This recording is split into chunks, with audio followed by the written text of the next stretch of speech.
Oh, he's here. Hello, everyone. Michael Jordan fans are the best, and today, I think my video is frozen. Can y'all see me? Yeah, it's frozen, but we can hear you. All right, let's see if I.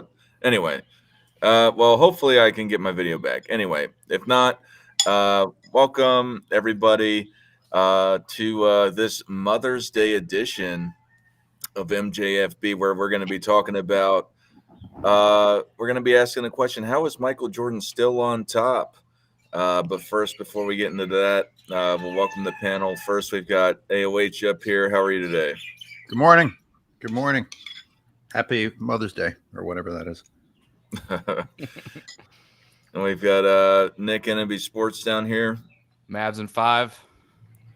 Nice. And then we've got Robin, who just pulled a hoop god on us, coming in last second. How are you today? Yo, can y'all hear me out there? My people. Everybody out there in the chats, man. Shout out to everybody. Happy Mother's Day to all the mothers out there, man. For real, man. God bless every one of them. Thank you very much. Once again, let's go, guys. You guys ready? Let's roll. Yep. All right. So let's start with AOH first. How is Michael Jordan still on top of the NBA? He hasn't played in 20 years. People still say he's the GOAT. How is this the case? I wonder if it's related to the fatigue everybody's talking about. We talked about this on my live stream in the members section on Wednesday. There's some nostalgia. I think some people are getting tired of the complainy culture. I think some people are missing the old days when men acted like men. It doesn't even have to just be about Michael Jordan. It's about just everybody in general behaving better. Like people that you were inspired by, instead of just being disgusted by their behavior on the screen.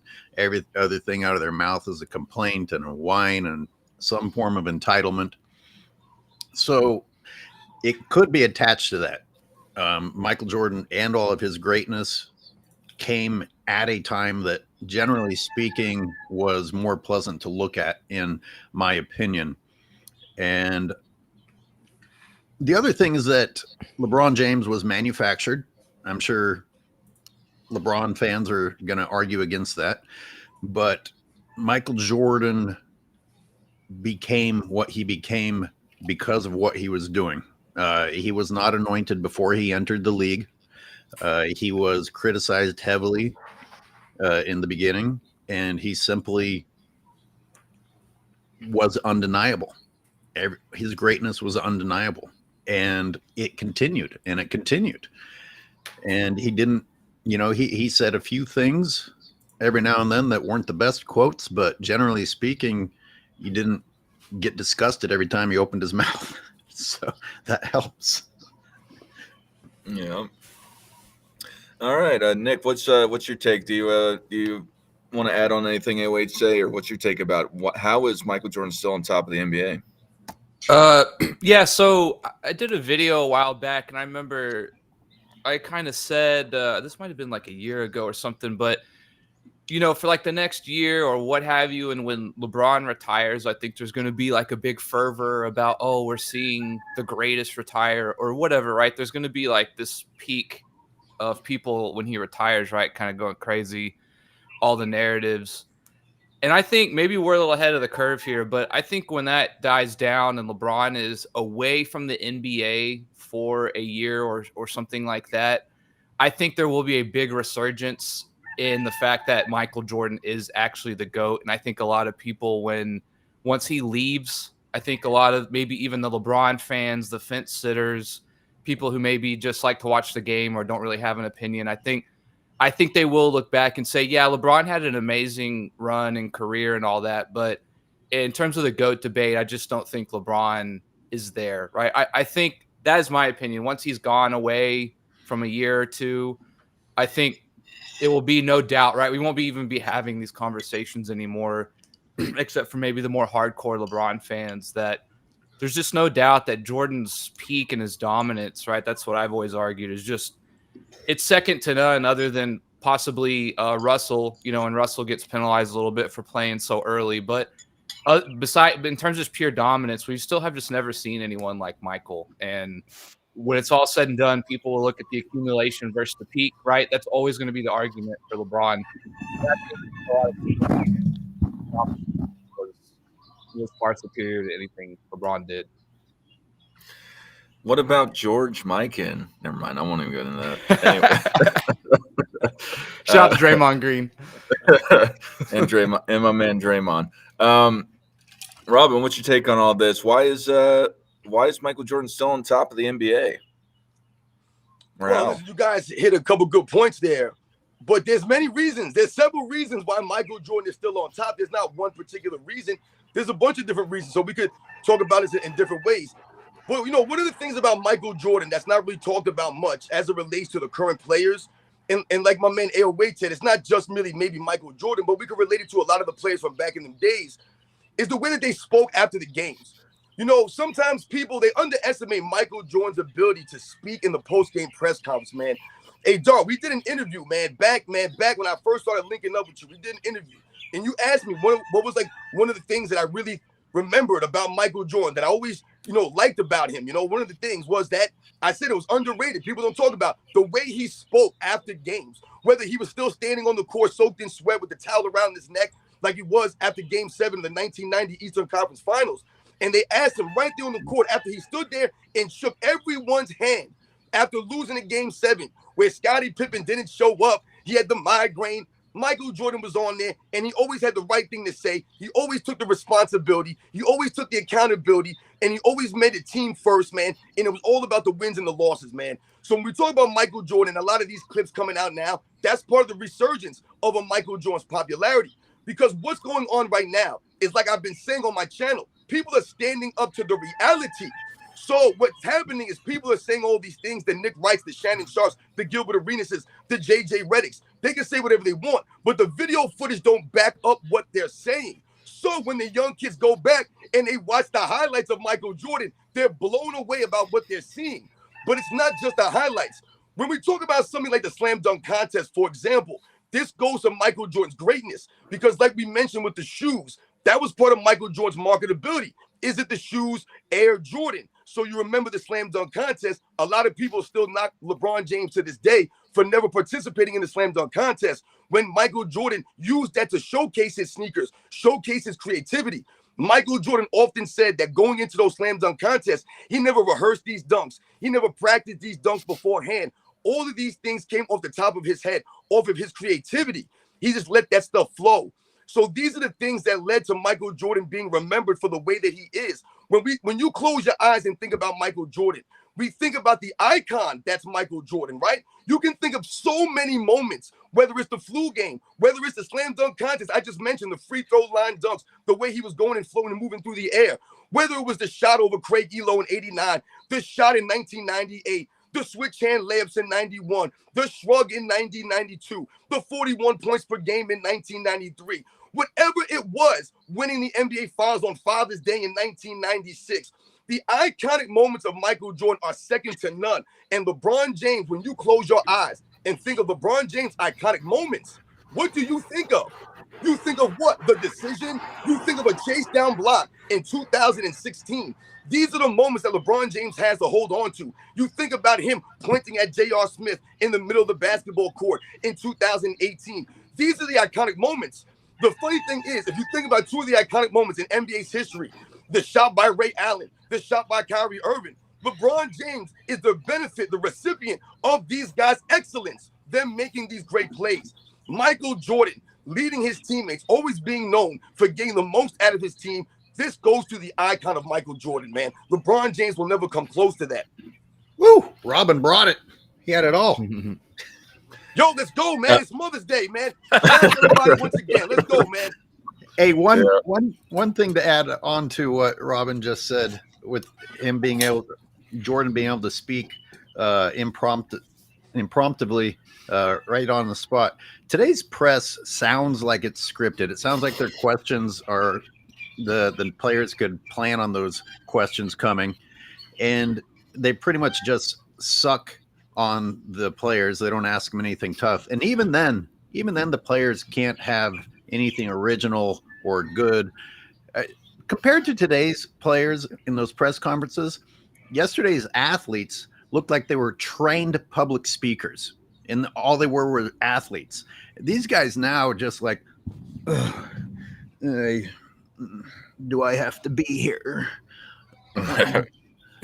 It's so gross to look at. And what are they going to make $1 million in the next like 10 days doing what they're doing? Oh, sorry, I got a special guest here. Mother's Day. I got my son.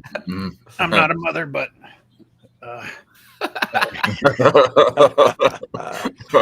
yes, sir. Oh man, nice. Yeah. Now that mentioning that, it's cringe. Every once in a while, they'll try to get the NBA players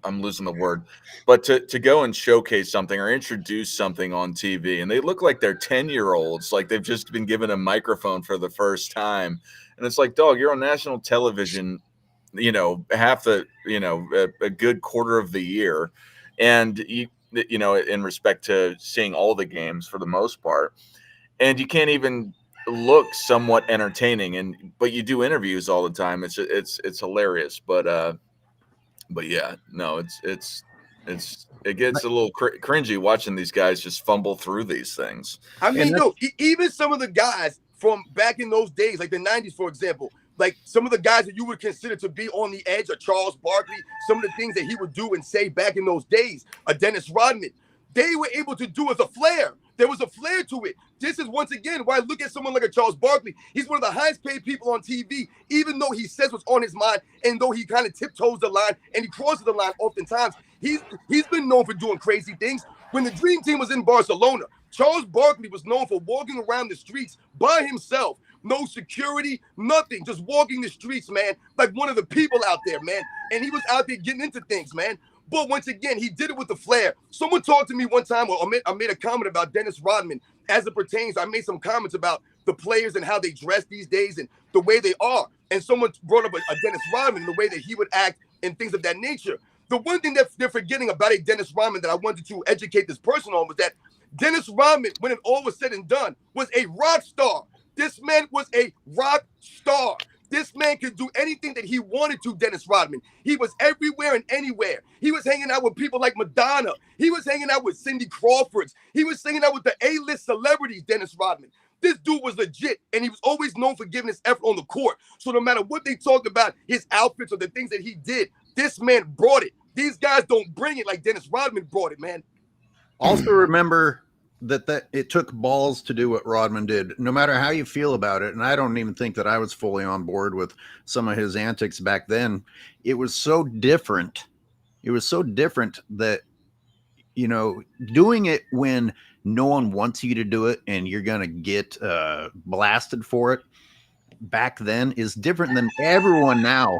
Everyone now, it's just a contest of who can look the dumbest when they show up to these games walking down the hallway. Rodman at least was one person, and it was different. At least it was only one guy. Now it's everybody's trying to be some version of some ridiculous shit. Yeah, and like the other thing I wanted to say about one of the things I really think is going to hurt LeBron when it's all said and done is the fact that he did have so much control over his career for all of it, right? He made those decisions, right? He made so many decisions back to back to back to back where who's the coach? Who do I play with? Where do I go? What's the all these kinds of things. And it would be one thing had he won 6 rings or won, as many MVPs and awards and everything as Jordan, right? It would be one thing to be like, well, at least he did that and he got to those same accomplishments, right? But he didn't. And I think that's also going to really hurt his legacy in terms of you had so much influence and control over what your environment was and you still didn't get there. Like it's just kind of hard. You know what I mean? It's kind of hard to look at that and be like, yeah, you're on the same level as Jordan. I don't think so. I don't see it. No, you're running the money, Nick. When you think about Michael Jordan's staying power, the meaning of what we're talking about today, man, it's really crazy when you think about all the people all around the world that still support Michael Jordan, the people who wear his sneakers, the kids who don't even know who Michael Jordan is. They know about him through their parents, their grandparents, things of that nature. It's incredible, but it's only due to Michael Jordan's on-court game and what he's remembered for. And remember, he always earned the respect of the people, man. Michael Jordan was a people's champ, man. There were a lot of players in NBA's history that you can consider people's champs, man, because they earned the respect of the people. They were respected. To me, LeBron James, for me, doesn't have the respect overall of a Michael Jordan. So when you talk about the effort on the court, this is what Michael Jordan was known for, the competitive fire of Michael Jordan. We don't only just talk about the numbers with Michael Jordan or the accolades. That's not what makes Michael Jordan the greatest player of all time. That's not what makes him the standard. When you think about other players in NBA's history, man, and you think about other sports, it's Michael Jordan who they're compared to. People can say whatever they want about, Michael Jordan fans and we're overhyping Michael Jordan. No, these are the facts, man. This is why Michael Jordan is remembered the way he is, because he's always the standard. He always carried himself with the love of the game, man. Remember, Michael Jordan had a love of the game clause in his contract. LeBron James has a no trade clause in his contract. These are the kinds of things that he's concerned about. And Michael Jordan, still to this day, does not promote himself through any social media. When was the last time you saw Michael Jordan doing a TikTok video? Or you saw Michael Jordan on a podcast, with J.J. Redick or Gilbert Arenas or some fool like that? You don't see Michael Jordan show up on ESPN and break down a game and do some analysis. You don't see this dude like that. He's like a myth out there, man. He's like the Sasquatch, man. When you see him, everybody's like, oh, damn, I saw Michael Jordan. LeBron James pops up. They're booing this man. They're literally booing him. So you think they're going to remember him like Michael Jordan? No way. It was, I think it's also right of Jordan to step away like that and let the next generation kind of come in without a shadow, right, over them. I know he coached the Hornets, but he really wasn't like a Mark Cuban or anything, right? That's one thing I worry about LeBron. I kind of wanted to ask this on the one where he asked if he should retire. Maybe we can do this at the end or something. But what is LeBron going to do for like the 5 years after he leaves the NBA? I'm a little worried he's going to still be in the ear of like a lot of media and players and coaches, and he's going to still be kind of like influencing and pulling the strings and putting out political messages or what have you, right? And I'm a little worried he's not just going to give the next group of guys their time in the sun, right? Of course he's not. Well, yeah. Well, this is something that I wanted to talk about. But first, I don't know why AOH is saying it's me with the Roosters. He's a scientist. His actual production part is behind a zoo somewhere. So it's these roosters that are it's blame him. Don't blame me. No, I would never imprison animals. But no. What I wanted to talk about for how is Michael Jordan still on top? I think the elephant in the room is, and it's been said largely, is that he's never not been on top. So you got to think about what they've been doing over the years since he left. They tried to make Kobe the GOAT after that. And then what happened after that? It dissipated. It went away. They brought the new guy in of LeBron James, trying to sell that he's the GOAT. Now, over the last couple weeks, you go and you hear these guys kind of walking that stuff back. They're saying, oh, well, he's hanging around. It's really ruining his legacy. So I'm just waiting for them to bring the next guy in. Is it going to be Wembanyama? Is it going to be Edwards, who they're talking about now, who's going to be the next GOAT? At bottom line, in my opinion, is that he's the reason why he's on top is because nobody's ever taken him down from that spot, period. And the aspect of it is that there's just been these false narratives propping these guys up to include LeBron, and it's already going away as he's reaching the end of his career. That narrative is falling apart because it's not true. You're both right. And Dart, the NBA does seem like they will move on and try to sell us somebody else. But to Nick's point, LeBron is a dangerous combination of things. He's an insecure person with a monstrous ego and a shitload of power and money. He's not going away, and it's going to be ugly. Even if the NBA wants him to go away, I mean, good Lord, he's got enough money to launch his own broadcasts. He could buy ESPN if he probably wanted to. He could start his own ESPN, whatever. Yeah. We have well, we have the roosters and chickens, but there's also a super chat for $5 to AOH. You need to create a documentary of LeBron choking in the finals. You can call it the Brickfist of Champions. What do you have to say about that? I agree. There's a lot of things I need to do. That's one of the pluses of him retiring is finally having a chance to work on some of these other things. I have at least started. I gotta constantly mute this. Sorry. So I have done some of his finals. So if you haven't found those videos, I'll make a playlist to make it easier to find them. But he has so many failures and so many meltdowns. It's interesting that I have to break it into sections and not it just be one film. Again, these guys who come in and want to say, oh, well, Jordan messed up. I'm like, okay, put together your compilation video of how terrible Michael Jordan was. We're all still waiting. In the meantime, it's going to take me the next 3 years just to get through the last 5 years of LeBron James. Yeah. So I know we talked about a myriad of things of how Michael Jordan is still on top. What is something, let's say it's Ant Edwards or the next guy, how would they be able to top Michael Jordan in respect of being considered the greatest of all time? Or is there any reasonable way that you could see it happening? Or do you think that Michael Jordan was just the perfect guy in the perfect place at the perfect time? AOH. This sounds almost obsessive, but the more you think about it, he was just about perfect. He wasn't too tall to where him dunking looked boring. He was small enough that it was inspiring to see him defeat people bigger than him. He wasn't so big that you would be grossed out if he took advantage of a smaller player. He was good looking. He was articulate. He came from a family background that a lot of people can appreciate, just hardworking, disciplinarian family. It doesn't always have to be a sob story. People seem so attracted to the sob story these days. It's almost like it's a knock against Jordan that he didn't come from a single parent household or a no parent household or one of those situations.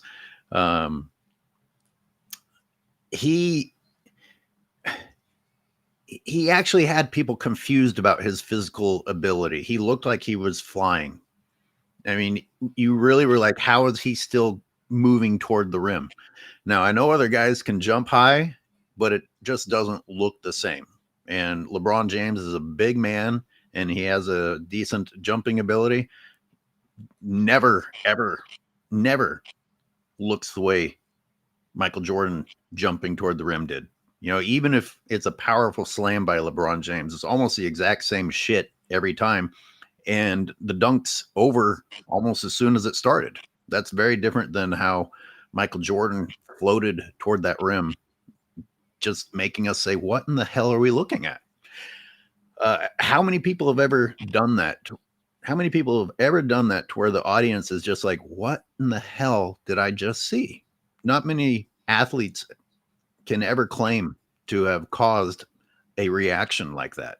So pretty hard for anyone to come along and defeat the combination of things that Michael Jordan had. And whether he has an ego or not, he's got to have some sort of an ego.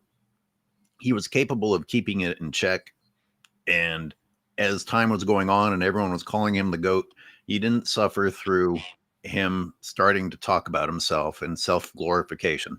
That's a sign of a secure person. So he didn't do many things to damage his legacy either. Obviously, people that hate on Michael Jordan want to talk about his ownership, his failures as a businessman. And in fact, Nick Wright, I think it's interesting. I started a video and never finished it, where Nick Wright talks about how LeBron James can't hurt his legacy. And this was a few years ago. You know why he was saying it? Because LeBron James was just playing like complete ass, just complete ass. And the Lakers were shambles. And of course, everyone's coming out with, oh, well, he can't do anything to hurt his legacy. Now, here you have Kendrick Perkins saying LeBron better retire so he doesn't hurt his legacy. So these guys need to get their stories straight. But isn't it interesting that someone like Nick Wright actually criticized Michael Jordan's business ventures and said that hurt his legacy? How interesting that what Michael Jordan does not playing basketball can hurt his legacy, but LeBron James playing poorly and missing the playoffs while he's still playing basketball can't hurt his legacy. It's just so much BS. And Michael Jordan doesn't require the BS for us to buy the story. It's not necessary. Absolutely. What do you got to say about that, Nick? And then is there any way that anybody else could get on top versus Michael Jordan? Of course it's possible, right? I think one thing, so if we have to, so no one currently, right, if we're going to say right now is playing or is kind of into their career, I don't think we see anybody coming up per se. But if we start from here and we look forward, first of all, finding a good two-way player in today's NBA is going to be a little hard. One that's so dominant on the offensive and defensive end, that's going to be a little hard to find. But if I can use an example, if you look at someone like Luka, right, it's going to have to be someone on a pace like that, coming out and essentially in a second year, averaging triple doubles, across the board. Obviously, Luka doesn't have the hardware yet. That's what's holding him back, and he needs to win, obviously. And I don't think Luka's even on a trajectory to catch Jordan per se. But it will have to be some kind of triple-double, two-way guy who gets on an incredible trajectory from year 1 or 2 and maybe gets lucky on a good team here or there, and he's got to win at least 6 rings, right? But is it possible? I mean, yes, it's possible, but that would be the bar, I think. A two-way triple-double player who wins at least 6 rings. I think you have to maybe start there. And when are we going to get someone like that? I don't know. That's a diamond in the rough right there. So, I don't see it, but is it possible? Of course. As KG once said, anything is possible. But yeah, of course it's possible, right? And that's what's exciting is who is the next guy, right? That's why they sell it to you, because if you think from day one you're watching the next Jordan, it gets people to keep their eyeballs on the screen, right? And once people fall for that guy, then they'll move on to the next one, and people will get all excited, and then same, just rinse and repeat, right? So, absolutely. We got a super chat that came in from Cash, ironically, for AOH, I believe. Please, please say here you're super chatting. For $4.99 US dollars, Cash says, give it time. LeBron's legacy is going to crash hard and won't live up to the criticism. What do you have to say about that, AOH? I hope you're right. I mean, given time, I'm sure you're right. I just think it's gross that we have to suffer through all the lies, and and a lot of resources are being spent on telling these lies. It's not just innocent lies. It's like money that could be spent on better things, whether that's improving the NBA or improving the world, and it's being spent to push a lie. I mean, that's pretty gross by itself. But we subconsciously, and Robin has already talked about this, I think, on his channel, subconsciously, it's pretty clear that people don't think LeBron is the GOAT. Somewhere along the road, you would have started comparing, oh, is this guy going to be the next LeBron? What that would mean is, oh, is this guy going to be the next person who can accumulate stats via longevity? That's not what people here are impressed with, clearly, because when you look at Anthony Edwards and the praise that Anthony Edwards gets, and him not being compared to LeBron James and being compared to Michael Jordan, you're not thinking, oh, what kind of longevity stats will Anthony Edwards be able to achieve? You're thinking about his style of play. I got these roosters just being loud. On a sidebar, my wife feeds these things, so they now follow me for some reason. But it is what it is. Anyway, There's man.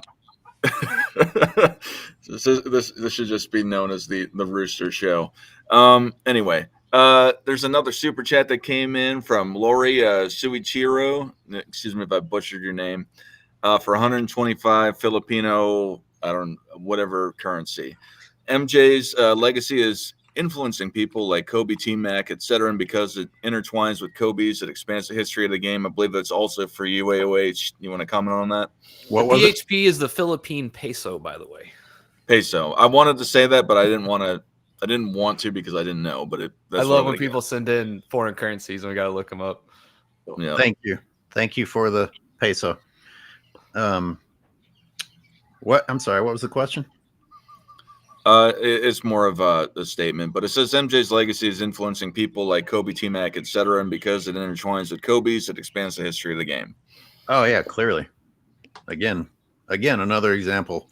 I don't know how many players, if anyone has said, "Oh, look at this guy. He reminds me of a young LeBron James. He must have studied LeBron's game film." I mean, you pretty much nailed it with your comment. I don't have to add very much more, but thank you for the super chat. Also, another super chat for AOH, and then one more after this as of right now, and we'll keep it going. It's targeted for Robin. Again, Robin has had an issue with his channel, but he has a PayPal if you want to donate to him. But this is, I think this is going to AOH, but it's targeted for Robin.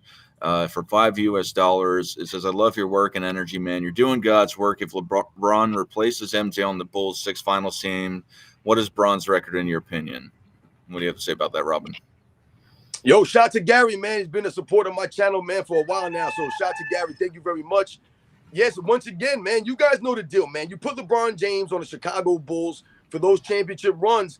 I just don't know if the Bulls are going to able to. I mean, listen, I can't have all the time to break down every single one, but I would be surprised if they won any of them. See, a lot of people believe that the Chicago Bulls were the most dominant team by far and that they had no opposition in the finals. Their competition was weak, and this is why Michael Jordan was 6-0. No, if you go through each and every finals, what you'll realize is that Michael Jordan beat each and every finals opponent at their own game. For example, you think about 1991. He out Magic Johnson in the NBA Finals. He did, guys. Go check it out.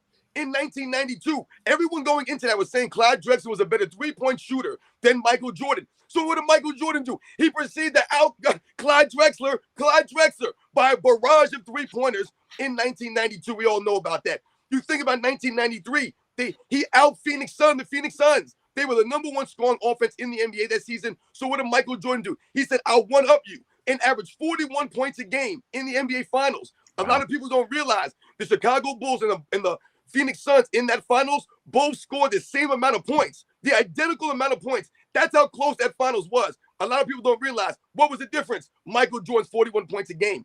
We think about 1996, right? The hustle. He out-hustled Gary Payton.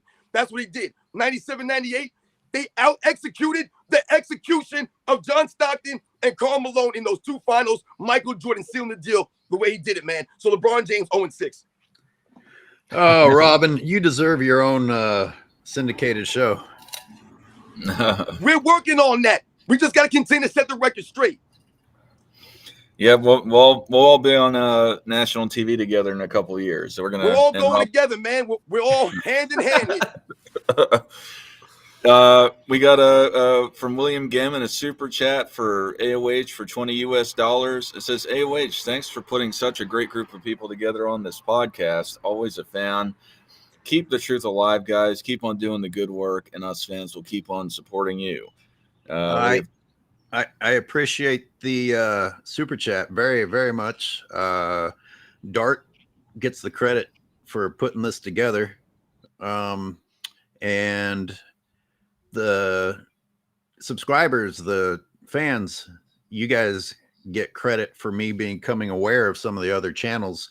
A lot of times I'm so busy editing that it wasn't until in the comments that someone say, oh man, you're my favorite channel plus this guy or that guy and the other guy. And so, that's how I actually came to learn about some of the other channels. And I tried to reach out to some of them and set up a few things, but Dart was already there doing some live streaming. So credit to Dart on that one. Word. Absolutely. And on a sidebar, All right, let me be LeBron. Sorry, let me be LeBron James. Oh yeah, man, that was all me. I actually had this idea back in the '80s. We could have had more numbers, but I didn't get enough help. Yeah. Look at me surrounded by these minimums. Minimums as peasants. On a sidebar, the return of Uncommon Sense should be happening soon. I talked to him recently, and he said that there's a good chance he'll be able to come next week. Hey, I want to talk about something he said later. Remind me. You keep doing what you're going to do, but please remind me. All right, we've been detracting from the actual show for a little bit, so because of all these super chats, which again is a great problem to have. But here's another one for AOH super chat. The Roosters just sound like all the fanboys out there. Shout out to everyone on the panel. Oh, and happy Mother's Day to LeBron. He's a B-yutch. Those Roosters sound more intelligent than LeBron fans. Yeah. They're just screaming 40,000 points in 21 years. That's what they're saying in English. I forget. I wanted to real quick, that guy who mentioned LeBron's legacy kind of as time goes. I don't know if he will destroy it, but one way he will destroy it or can destroy it in terms of really kind of crashing his stock, if you want to see it that way, is if he really starts to get politically involved. I know that's just such a divisive thing right now, and he likes to do that. I could see that if he, again, you're putting yourself out there, it's easy to misspeak, say something out of context or whatever, or you could just be wrong. But even if he's right, it's just such a sticky thing to walk through. That would be one way I could see his stock really plummeting in terms of the eyes of some people who maybe are on the fence or like him now. But I don't think his legacy's going to get trashed unless he goes down that route and goes really hard into it, leans into it. But I just think the GOAT conversation, that's one that will definitely die down, I think, for a couple of years after he retires. For the first few years, he might be able to tap into the woe is me culture and put out some things about him being scrutinized and what he had to overcome. I don't know when that's going to die out. It's like been front and center on TV shows and movies and sports lately. Are we ever going to get tired of these fucking shows about just people sobbing about their lives? But LeBron James probably has a couple of years in which he could just put out some documentaries that are sob stories and make money on them. Yeah, I mean, hearing billionaires complain right now is not a good time to be doing that. So he should work for Lifetime or start his own Lifetime television for LeBron fans. Real fast, and then I know we haven't even gotten to Robin yet on if there's, or I don't think we did, of is there any way that anyone can top Michael Jordan? But let's do the super chat real fast. Gary super chats. AOH for $5 US says, salute my babe brother. You the GOAT. Keep doing God's work. Also, what's Robin's PayPal? AOH, can you make a doc one day? Your breakdowns are great. Thank you very much for the super chats. Very, very much appreciate the support. Like Robin's been having problems with YouTube, and most of my videos, even the ones that you guys can see, they're declaring not worthy of monetization. So you guys with your little supports are very needed. And Robin's PayPal. Well, I don't want to give away his information, but I think I know what it is, or maybe that's Hoop God. Robin, you want to chime in? If anybody wants to donate, man, like I said, guys, that's not what I'm about on my channel, man. It's never been about that for me, man. You know what I'm saying? But yeah, it's in the description of my channel. The link is there. All you gotta do is click on the link, man. So much respect. Thank you. So Robin, is there just to go back to the topic of the stream, is there anything that anyone can do to top Michael Jordan, to be on top, to be the new GOAT per se? I want to go back and say talk about some of the things. AOH mentioned a good point about Michael Jordan's size, the size of Michael Jordan, and how people can relate, or when you watch him dunk the basketball, the way he moves the court. And I want to put it into perspective a little bit. You know, when people look at Steph Curry, right? We talk about how Steph Curry is frail and he's diminutive, right? Steph Curry's like 6'3", 195 pounds, 190 pounds. What I want a lot of people to remember is when Michael Jordan came into the NBA, he was 6'6", 190 pounds. So essentially, you had Michael Jordan at about 2 or 3 inches taller than Steph Curry, weighing the same as Steph Curry does in the NBA, doing what he was doing as a rookie in an NBA with legit big men, the physical defense of the NBA, guys pushing you around, beating you up. This is why when you hear Michael Jordan say, I had to go and exercise, train, lift weights to get stronger, the man was 190 pounds coming into the NBA. So we must keep these things into context. This is what impressed people about Michael Jordan, things he was doing at that size. So you're around the money when you talk about that AOH, you know, Michael Jordan size and things like that. When we talk about, Nick said something, you talked about the popularity and what someone would have to do coming in, man. And, you know, all these things, what it would take, because Michael Jordan came in at the right time. Michael Jordan came in at the right time of the 90s, the crossover, everything that was going on, right? That was a big time in culture, the 90s. So Michael Jordan coming in at that time, right? Taking the game global. We think about the Dream Team in 1992. All of these things lead to Michael Jordan's personality. You know, when people talk about, oh, I have this player as the greatest of all time, or, you know, I have this player as the greatest of all time. I saw some people in the comments say something about Kobe Bryant and some of the other players. I saw someone mention Will Chamberlain. See, the one thing that people forget about Michael Jordan, and AOH, you said something about Michael Jordan basically being damn near perfect. And that's basically true, but that's not an over-exaggeration of Michael Jordan. We're not saying that Michael Jordan never turned the ball over. Michael Jordan never missed a shot. He never missed a game winner. The Chicago Bulls never lost the game. No, we're not saying those things. What you're talking about is Michael Jordan's overall game, the overall demeanor, his aura, all the things that encompass Michael Jordan.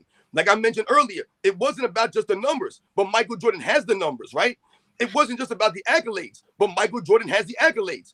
But the things that differentiate from Michael Jordan from a lot of other players are the things like what? The mentality of Michael Jordan that someone like a Will Chamberlain didn't really have, the overall game that Will Chamberlain didn't really have. He had a free throw liability, things of that nature, right? So when we think about these things, sometimes players don't have what? The athleticism of a Michael Jordan. You think about it, Larry Bird. Larry Bird had the grit, the heart. He had the game, right? But he didn't have the athleticism of a Michael Jordan, right? So there's a lot of players that have a lot of things. We think about even like Kobe Bryant, who many people would consider the closest to Michael Jordan.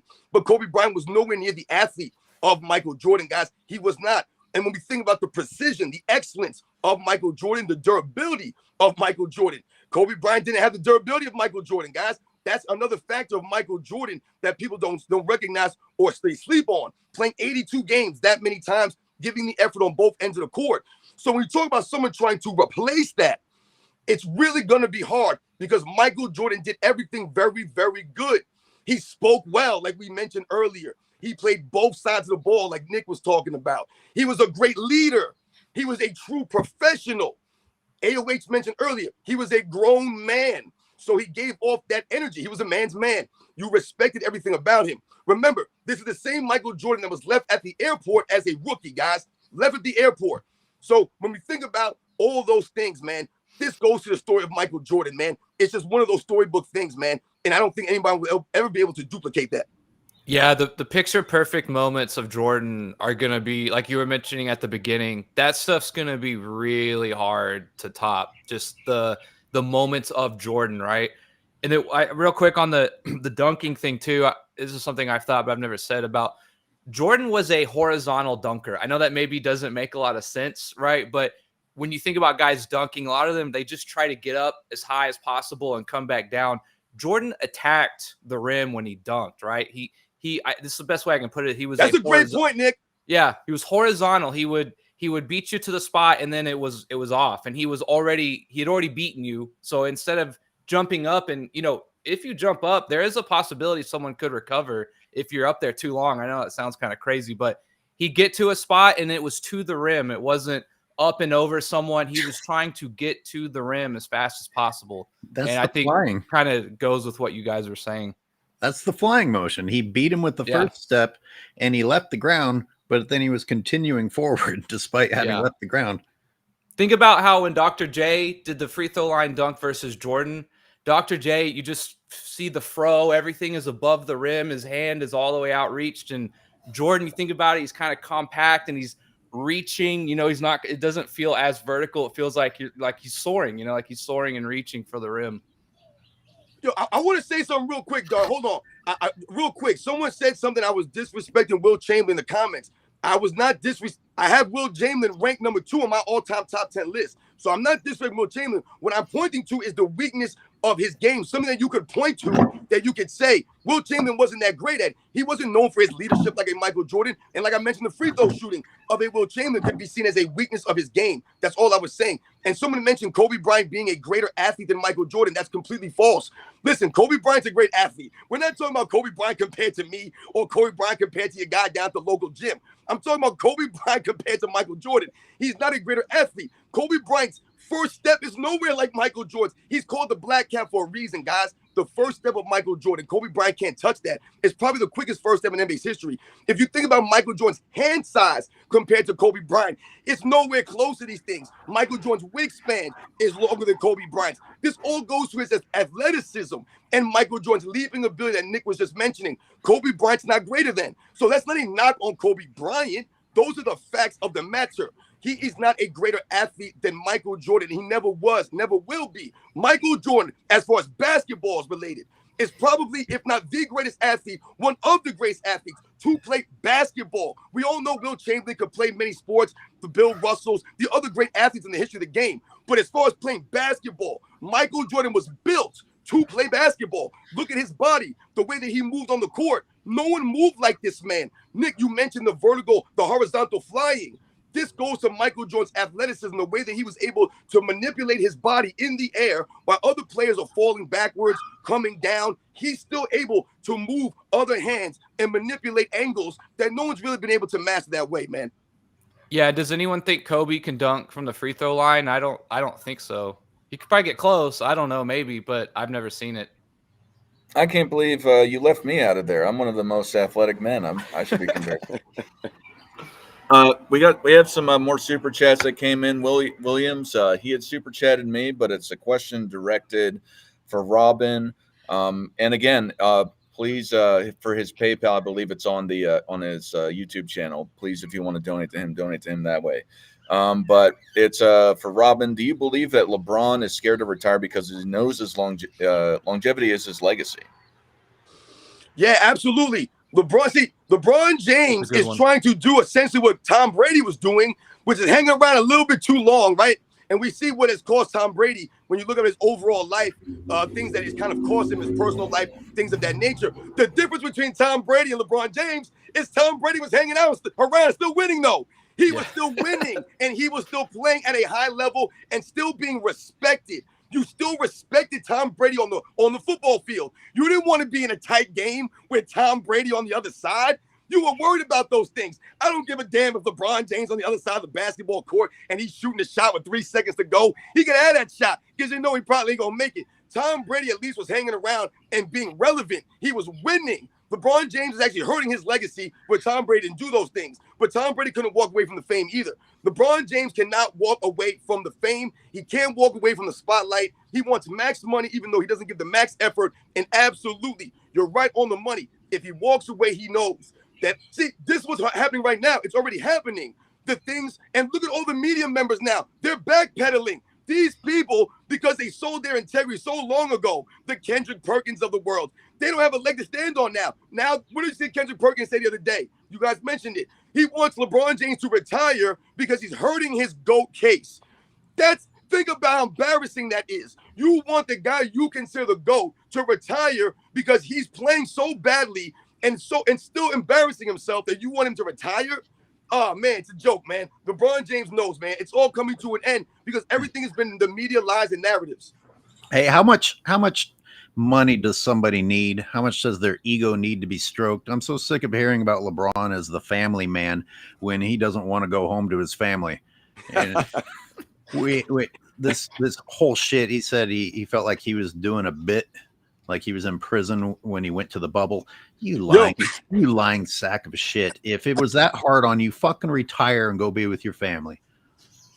Oh, man. Yo, you right. That was a good super chat, though, because I kind of thought about that too. It's like his whole shtick now is being the oldest or longest playing ever, right? That's like his whole thing. So yeah, he's kind of, what do I do here? I don't think I have the ultimate legacy to beat Jordan, but maybe the only way is if I play 4 more years or something and just put up such ridiculous accumulative totals that maybe my argument's improved, but I don't think it will. Got another super chat that came in from Pierre Lynch for $5. Thank you, sir. It says, Dart, Jason on here saying, what's the all-time great team Jordan beat? Dart, anyone in the panel can answer that. To me, the Bulls were the all-team. Yeah, I mean, if you're going to say that the Bulls were the best, well, first off, thank you. But, yeah, the Bulls were the best, obviously, because they won all those times. But for the opponents that he played, I think one team that is wildly underrated as of recent years is that Utah Jazz team. They went to, I think, 3 or 4 Eastern Conference finals. Obviously, the 2 Western Conference finals, and they went to the 2 finals, obviously, but they could have went 3 times in a row. They had it in, just on paper, they had, as of now, the 3rd highest scorer of all time, the highest assist and steals for a career of all time. And arguably the greatest pick and roll tandem of all time, and let alone just that team in general had great record. It wasn't a fluke that they kept coming back, but people just forget how great they were.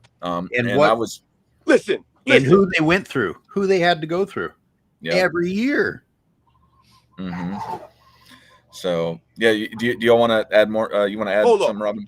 Yeah, absolutely. I have something to add on to that because once again, we must continue to educate these fools out here, man. Once again, I grew up watching this stuff in the 80s and the 90s, man. I remember a lot of this stuff. And what they see, let's take it a step further here. They talk about who are the great teams that the Bulls won. All you're doing is highlighting Michael Jordan and the Chicago Bulls' greatness. The other teams you don't think of because Michael Jordan and the Bulls dominated his era. So all you're doing is highlighting the greatness of their teams. But I want them to answer this. You name me a team better than the 2-time champion Detroit Pistons that the Chicago Bulls beat in 1991 Eastern Conference Finals. You name me one team that LeBron James beat in the Eastern Conference better than that team.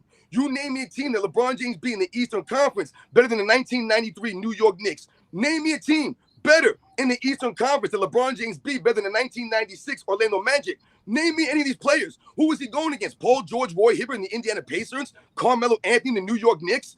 DeMar DeRozan and the Chicago Bulls, DeMar DeRozan and the Toronto Raptors or Kyle Lowry? It's an absolute joke. Michael Jordan was going against Charles Barkley Sixers. He was going against Isaiah Thomas, the 2-time back-to-back Defensive Player of the Year, Dennis Rodman, the back-to-back champions. LeBron James never beat a back-to-back champion, man.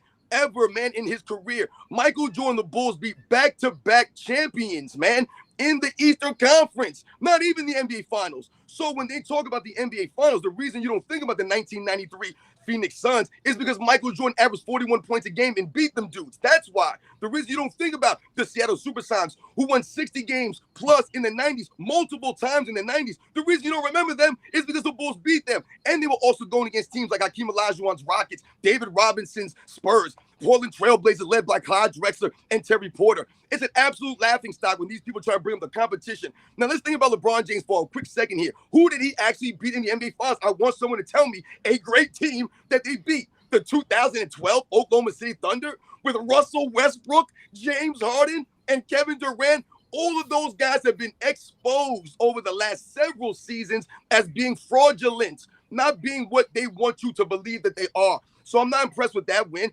Then who did he beat? The 2013 Spurs. How did he win that series? How did he win it? Right? I'm pretty sure that he got bailed out. Yes, it went to a Game 7, but there is no Game 7 without Ray Allen, man. So let's be real here. They barely won that. And that was the same series that LeBron James was making the face like, oh, man, Kawhi Leonard's checking back into the game because LeBron James is a true competitor. So once again, who is the great team they beat? The 2016 Golden State Warriors that were down 3-1 in the Western Conference Finals that blew a lead, that Kevin Durant, the frozen guy was just talking about, blew a lead. So once again, they don't have a leg to stand on. Yeah, when I did that video, I went through and compared the winning records and all the All-Stars and everything that they played against. And yeah, Jordan had a much, in terms of team wins, and the All-Stars were about the same, but in terms of team wins, like the good teams they played against, it's really not even close. I mean, the year that they played Oklahoma City too, they were like a 4 seed. They won like 44 games or something like that. So yeah, there was a few times he played some really easy competition compared to Jordan. Some dude in the comments just said that Isaiah Thomas was hurt in 1991. Oh, so Larry Bird wasn't hurt in 1989 when the Pistons beat the Celtics? Oh, so Draymond Green didn't get suspended in 2016 when LeBron James and the Cavaliers won. See what I'm saying? You guys don't understand. You guys are not consistent. This is why we must continue to educate you fools. You guys are all over the place. You guys can never stay on the same page. You want to bring up injuries and some nonsense? Isaiah Thomas was on the court. If you remember, going into Game 3 of that Eastern Conference Finals, down 2-0, Isaiah Thomas said, going back to Detroit, that was going to be the hardest game the Chicago Bulls were ever going to play in their lives because they were not going to get swept by Chicago Bulls. So he was so hurt, but he had time to proclaim that going into Game 3. You guys don't know what you're talking about. You guys listen to a bunch of nonsense. This is why you guys have no videos on your channels. This is why I call you fools out. Jason the Kid or whatever the hell you are. I'm calling you out. I dare you. Put your face on camera. Make a video. Tag me in it, man, and explain it. I would love to hear it. You guys will never do that because all of the LeBron James fans are a bunch of fools that believe the hype. That's not reality. You guys are caught in the Matrix, man. We got to pull the plug on you fools. Robin, you have to stop acknowledging these people. But this is what I do, AOH. This is why I'm here, man. This is why I'm here. But, you know what you do, and you're great at what you do. You give the visual, and I'm going to give the audio. Well, it's funny because before you even said that and you mentioned that guy, when you brought up the Pistons, I already knew what these morons who only repeat what other people have said were going to do. I was like, I almost said, oh, someone's going to mention that the Pistons were old. Whether they were or not, they don't know.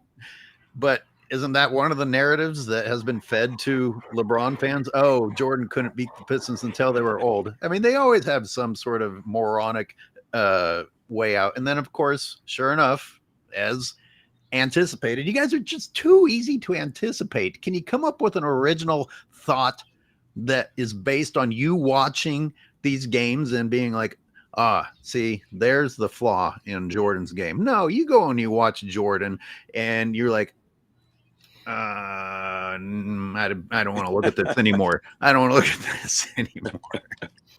Real fast for all the detractors that are in the comment section, and for the people that don't know, and Jason the Kid, you're welcome to join. I'm having a debate league where you're able to win an MJFB title belt, and you can come on here and flaunt it around if you win and say, well, I'm better than all you Jordanites or whatever you want to call us. You had the opportunity, and Robin said that he was going to do it. So there's a way to do it to match up against him. But either way, if you have the courage of your conviction, come on to the debate tournament, and then you have the opportunity to win a belt, no money down, and it'll just be wildly entertaining for the people that just want to watch otherwise. But if you really want to debate some of us, here's your opportunity. Join a debate league. You got until next Sunday to join. But real fast, JP the Tech super chatted $100. AOH. It's not $100. It's $99.99. No. You shitting me? You shitting me? $100? You got a cool $100 super chat, AOH. God damn! Wow. JP the Tech. I don't even know what to. Very cool. I'm uncomfortable. I don't know what to say to that. I don't take praise very well. Or what did that fucking idiot LeBron say? JP the Tech without even a comment. Wow. Hey, you know what? This gave me an idea. Those of you who can afford to donate, that would go a long way toward actually sitting down and editing a film that people want done, because time is money and I have to do other things to actually pay the bills. But what an interesting concept. I wonder if I should do a fundraiser to get a short film made about it. But that's an idea. Yeah. Anyway, thank you. Wow. Thank you for that very generous donation. Cool. Also, another super chat came in for you, AOH. LeBron has been hiding from responsibility his entire career. That's why he's a pass first player. He can't handle pressure. He is a fraud for $4.99 US. Yes, sir. And why? It's also why he hasn't developed. When early on they decided, instead of holding him accountable, they were going to create excuses for him. he, being the weak-minded person that he is, said, oh, cool, I'll just ride this train. I won't improve myself. I won't do what's necessary to actually silence true critics. I will just ride the excuses are being made for me train. And we're watching the fruits of that today. Philco Joe also super chatted you for $4.99. Great live. Keep exposing the LeBron, or keep exposing LeBron. No, keep exposing LeBron. My bad. It's early, man. You hear the roosters over here. It's early. There's another super chat for you as well. The Sandman Morrison for $10 US. How can LeBron say he's the all-time basketball point leader when he's still 9,000 points behind Oscar Schmidt? This is just a trigger question I ask bronzexuals. Again, for AOH. Jeez. Jeez.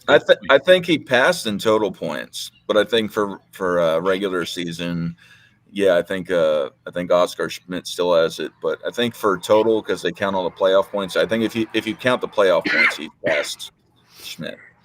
You know, MJ had another reason he's likable. He had the sense of mind to retire in a cool way.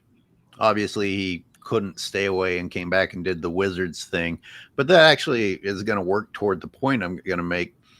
When Jerry Krause was doing his thing and insisting on breaking up the Bulls, Jordan could have been caught in his ego or thought process of, I want to set all of these records.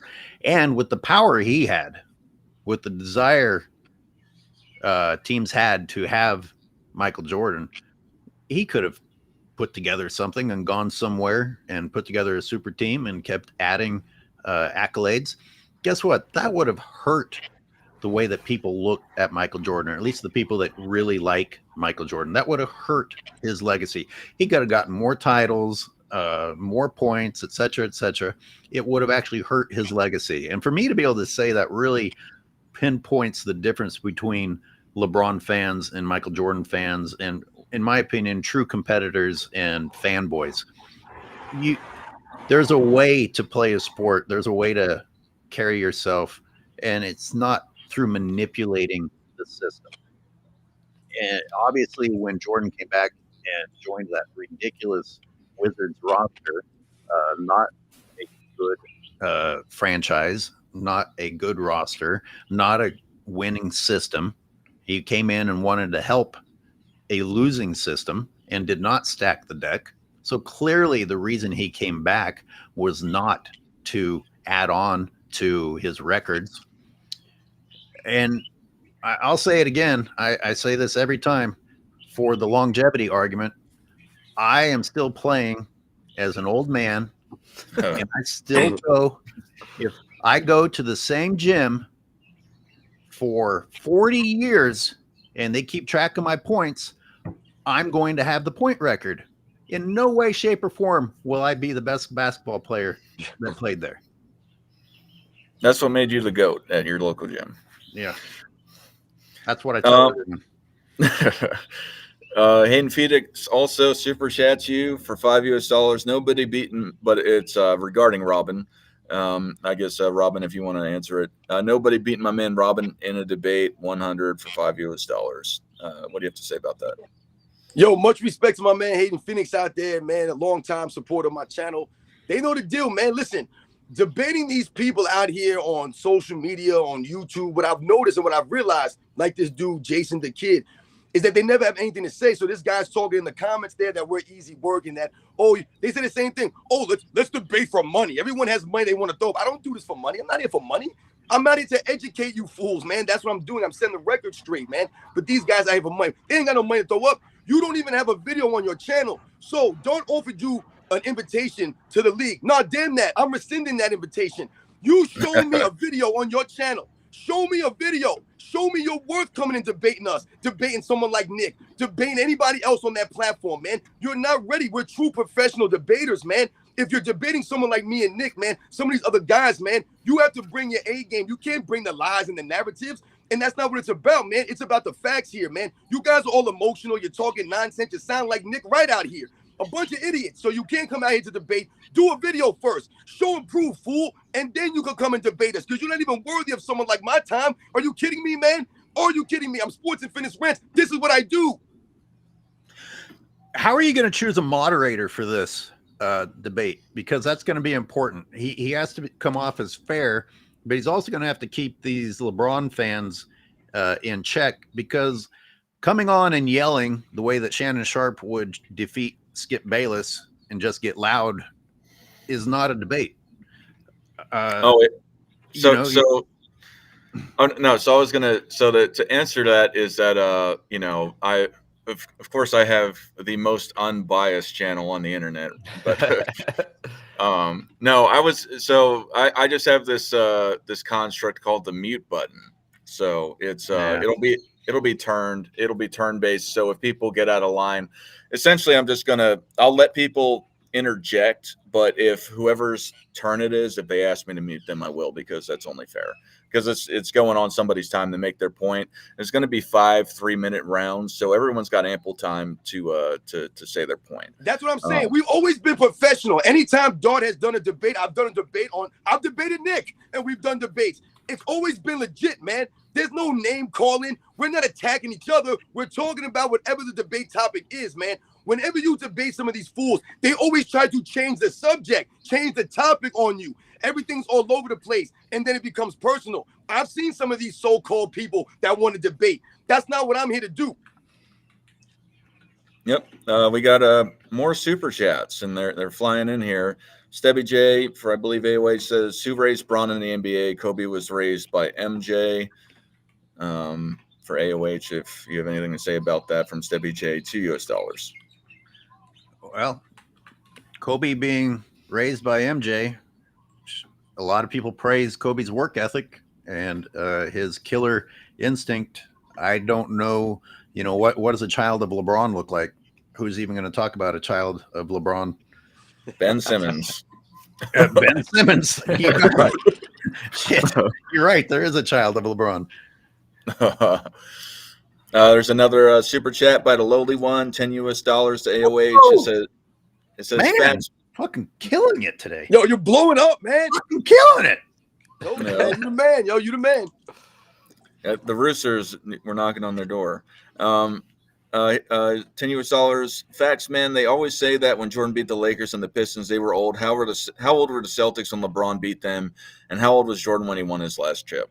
Yeah, a reverse thing, like youth is a problem too. Not only a lot of these guys that LeBron faced, even late in their careers, have shown who they really were, haven't managed to put together anything impressive. In fact, they've continued to show who they really are. Now take those guys and look at them as rookies, as children. That's who LeBron was against. I mean, they say these dumb things like LeBron beat the Celtics when Jordan couldn't, as if today's Celtics or the Celtics. I'm sorry, it's so dumb. What do those teams have to do with each other? And one of the greatest teams ever assembled, that Celtics team that Jordan faced when he came back from the broken foot and got swept. I mean, a lot of people argue that was the greatest team. I mean, I don't know if that's obviously everybody wants to talk about the Bulls teams and the Warriors teams more, but that team was also on that list. No one's ever going to say any of these teams that Jordan faced in the East were some of the greatest teams ever. In fact, Tatum and Brown were what? One was a rookie and one was in one season. The Thunder, who also, those three haven't shown that they can do something late in their careers. Well, KD with the Warriors, I guess. But those guys were children at that time. And LeBron James was in his peak with the benefit of veterans experienced veterans to go against these guys. I mean, it's amazing how they want to talk about age without actually examining the age issue. And obviously, the most obvious ones are LeBron getting beaten by the retirement home Spurs. What the hell?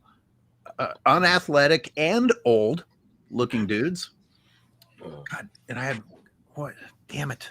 When I rant for too long, this old brain, I can't remember one of the points I was going to make. But yep, it happens. Well, you got another super chat, AOH, for $5 Canadian. How are people in the elbow up bulldozer ball with the palms to the sky after each attempt? It's really upsetting. It's really upsetting.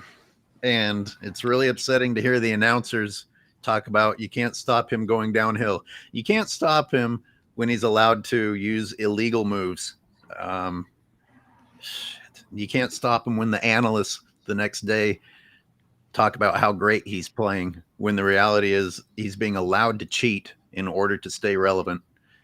And anyone who argues that he's playing great, and you still have these guys, even now, there's a lot of these projects I've started, and I don't know if they're worth finishing, but I just want to call out some of these analysts who even now are saying this shit like LeBron is currently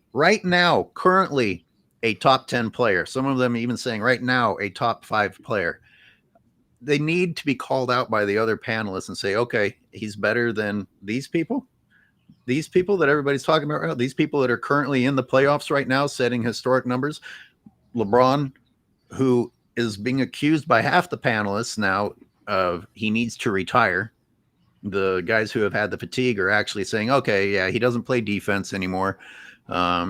These other failures in his game, while simultaneously being able to say that he's a current top 10 player when we have people doing insane shit in the NBA right now. It's so offensive to the other players and very upsetting that there are people so dumb that the only thing required is for them to hear the lie, for them to accept the lie.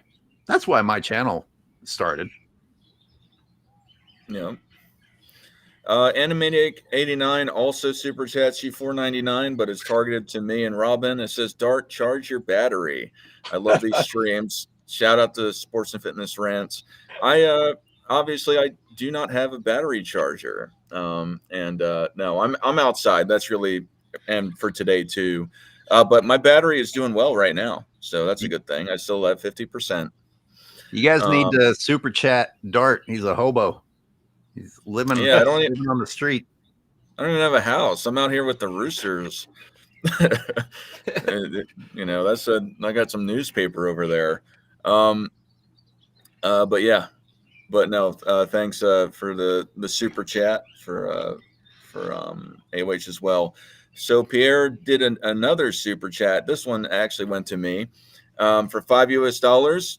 Dart, thank you in advance for holding the event for the debate. Now let's see if Jason shows up since he hates Robin so much. I would think that he's not going to, just up front. I'm not going to say he won't show up, but I don't think he will. That's how usually a lot of these things go. But maybe he will. That'd be great if he did. And if you want to participate, y'all can email me at michaeljordanfans@gmail.com, and we will get you in. This upcoming Sunday is the last on the 19th to sign up. And I believe there's one more, and it's from Cash. This was also super chatted to AOH, but it was directed towards me for $1.99. MJFB, we need channel links of the panel somewhere. So what I do on my channel, so with the restream, now this one I actually didn't do it because I was just jacked up and I didn't do the right thing. But I will put them in the description section of the video on my channel. But when you restream it, the description section doesn't transfer over. So if you're watching on AOH's channel, you can come to my channel and look at the video. It won't be on this one, but if you look at my lives with the people on there, you'll be able to see the channel links on there for Nick. But real fast, I believe it's at NMB Sports for you. Yeah, it should be pretty easy to find. And then is it at Sports and Fitness Rants for you? I'll be completely honest. I don't even know what you're talking about, man. Listen, I don't know anything about anything, man. So many people be hitting me up in my comment section talking about links to descriptions, and I don't know this stuff. I do everything off of my cell phone. I am not savvy like that, man. I got a PlayStation 5, and that's about it, man. So once again, I don't even know how to link it. Like, you guys will put the notification on your channel that the live stream is. I don't even know how to do that. So I don't know. Can you accept super chats? Do you know that much? No, I know that I was demonetized for reuse of content, apparently, because I don't even know. Once again, I don't even know what I did. I got demonetized without even knowing what I did wrong. And like I said, it's all good, man. You know what it might be is if we're all doing these streams, I wonder if somewhere in the algorithm they see it as like someone using someone else's thing. I was taking small clips of like old film, like old highlights, and I was putting them on. But apparently they were saying that you have to edit it. Like, I have to like maybe write something on the video or do a voice behind it. You know, I have to make it my own per se. No, you've got it. I didn't make it my own. They're saying that I was reusing content. This is what I'm thinking, or what I'm getting from what I've read.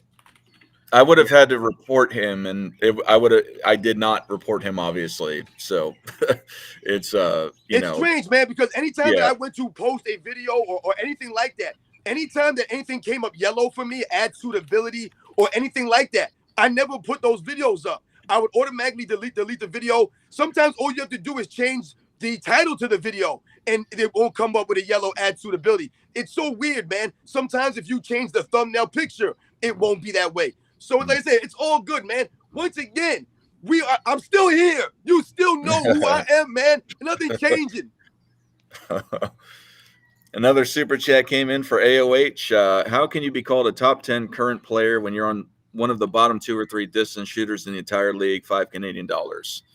Because they'll get you to focus that he's having his best 3-point shooting year. And if the people that want to believe the lie already are heading down that path, then that's all they needed to hear.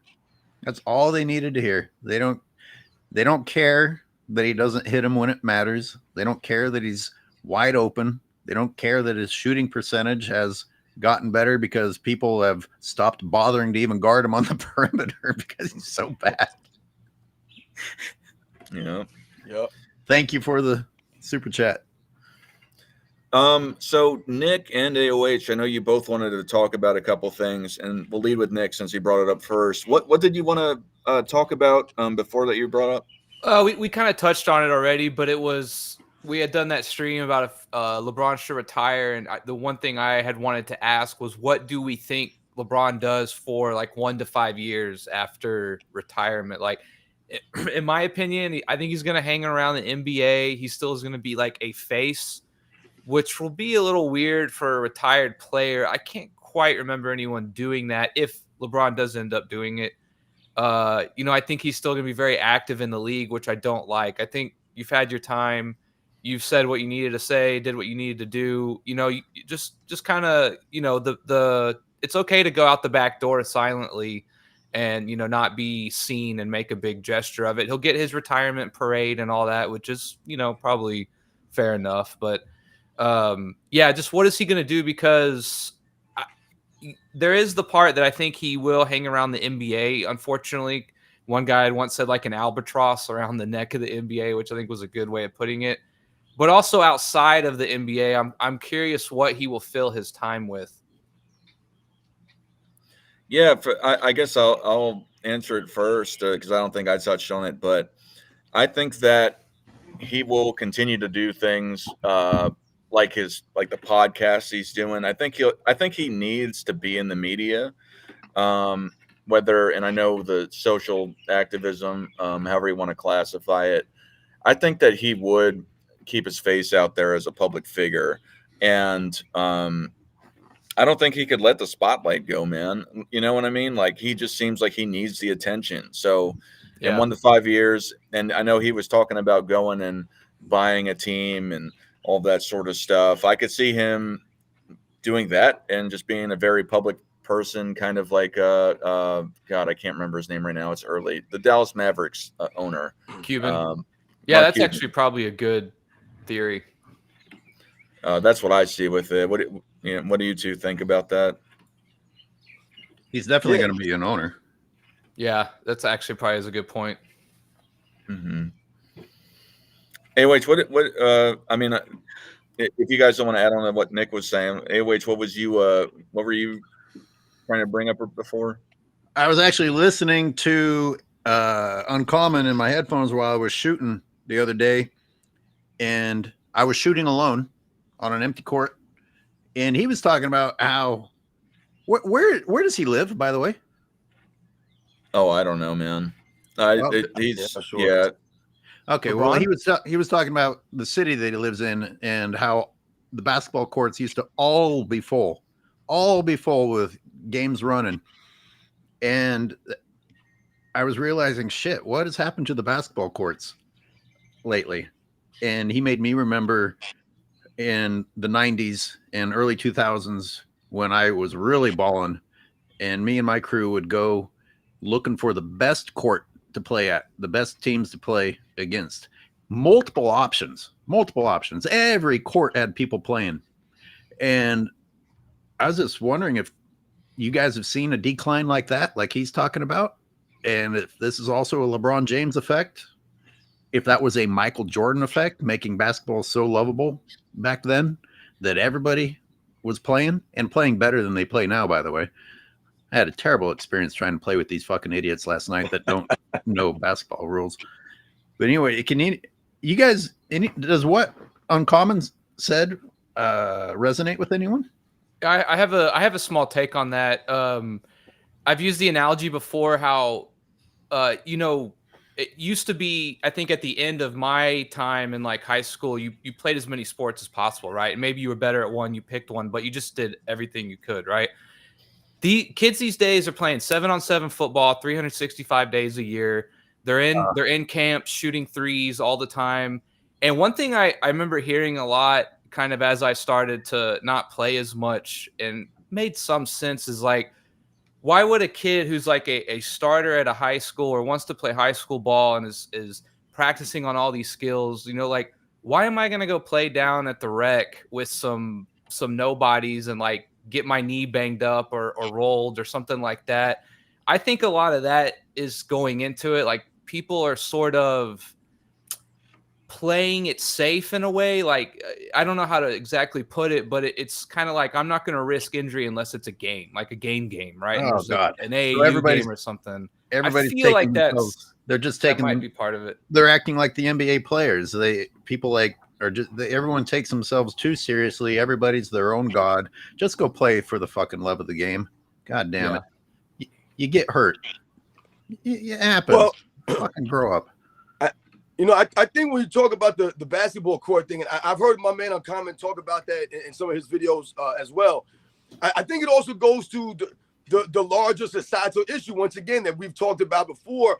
And kids don't really go outside as much as they used to. So we think about just that in large, you know what I'm saying? Like, I'm speaking, from someone that has kids that play sports. You know what I'm saying? Like I said, I coach my son's basketball. I coach baseball. My daughter plays soccer, things of that nature. So, yeah, I'm all about kids being active and doing those things. But in large in part, when we were younger, when I was young growing up, that's really all you had was to go outside and do things, whether you were climbing trees. When was the last time you saw a kid climbing a tree? Kids don't climb trees anymore. They don't know how to climb trees. They would be terrified to climb a tree.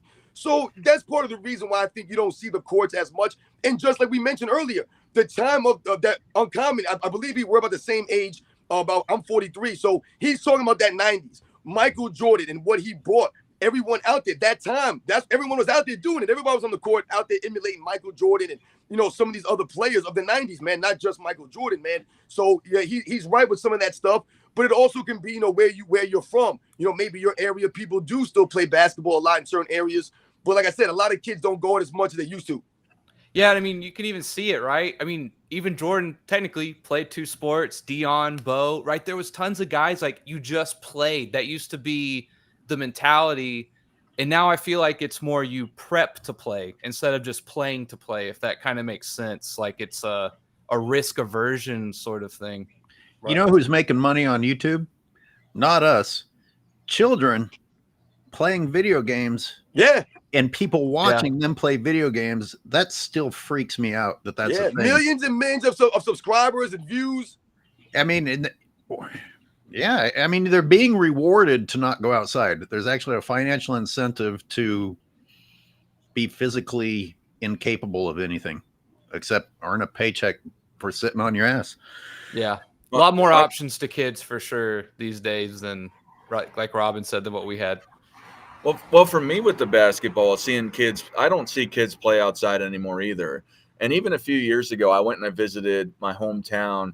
And when I played as a kid, these courts that I went to in the summertime, and I visited in the summertime, they would be packed completely. There were 4 courts in this area by a school, and there would be a game running on every court, and there'd be teams waiting on every court.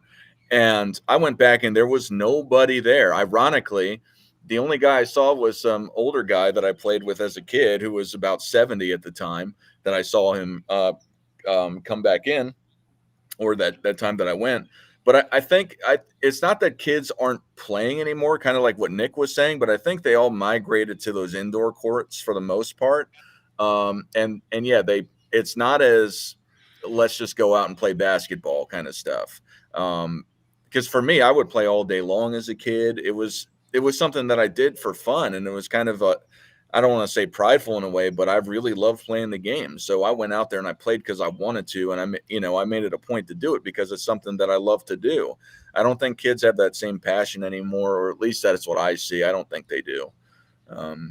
It's also the banana boat culture, right? Like if me and my friends were not trying to beat each other one-on-one to death in the driveway, we were at the gym trying to beat the other kids, as bad as we could, right?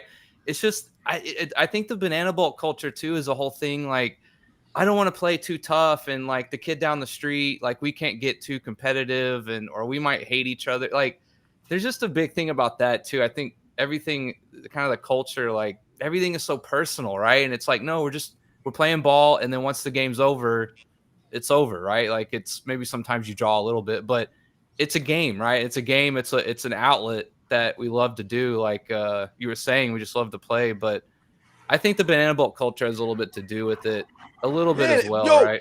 Nick, you're right, man. Listen, man. Yo, the professionals have to take ownership, man. The pros, same thing with the adults. Like I said, if you're a parent of children, you have to lead them by example. You have to show them the way. The professionals are not leading by example, man. When you look at the last, 10, 15 years of the NBA, it's gone downhill. When we look at USA basketball, it's a perfect example. All of a sudden now, what do they say? Oh, the world has caught up to USA basketball. And I say that's wrong. That's not accurate. What's happened is the NBA's become stagnant. USA basketball has become stagnant. The game is not being pushed forward any longer. So think about it. How can the world catch up to us? Simply because we're standing still. That's how they catch you. You think right now, if you drop the 1992 Dream Team into Olympic play, you're telling me the world has passed them by? The world has surpassed all of a sudden the skills? No, because those guys played with the effort, the heart, the grit, the toughness, and they were skilled, even though they try to tell you today those guys weren't skilled back then.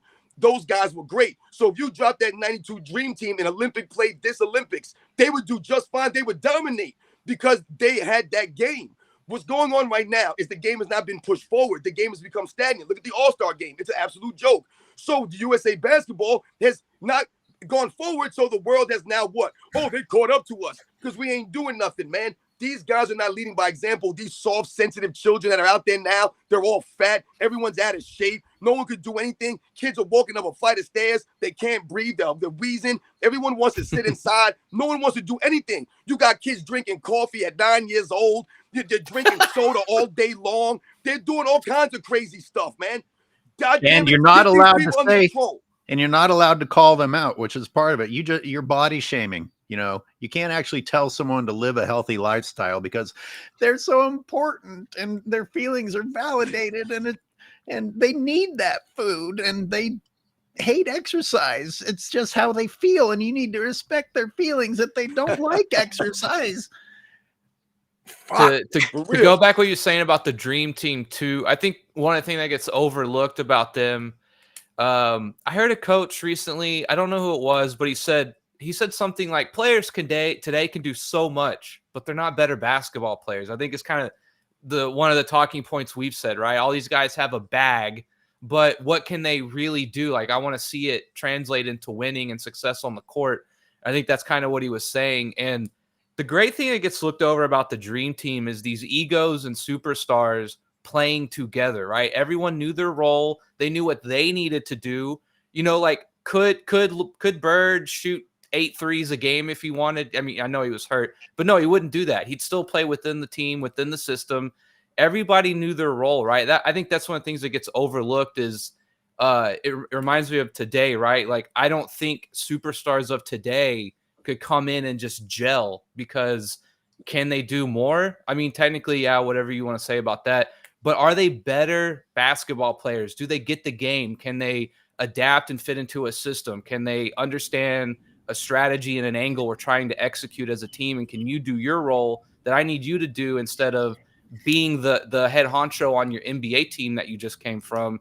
Can you fit in, right? I think that's one of the big things about today is, you know, throw a bunch of the best guys on every team onto on the USA Olympic team, and I just don't think it's just not the same. And like you were saying, you could drop those 92 Dream Team guys in right now, and they would dominate just like they did in 92. Yeah, I think in respect to that, I caught the back end of it, but yeah, everyone wants to be, and I'm kind of saying this, you know, cheekily, everyone wants to be like Julian Newman.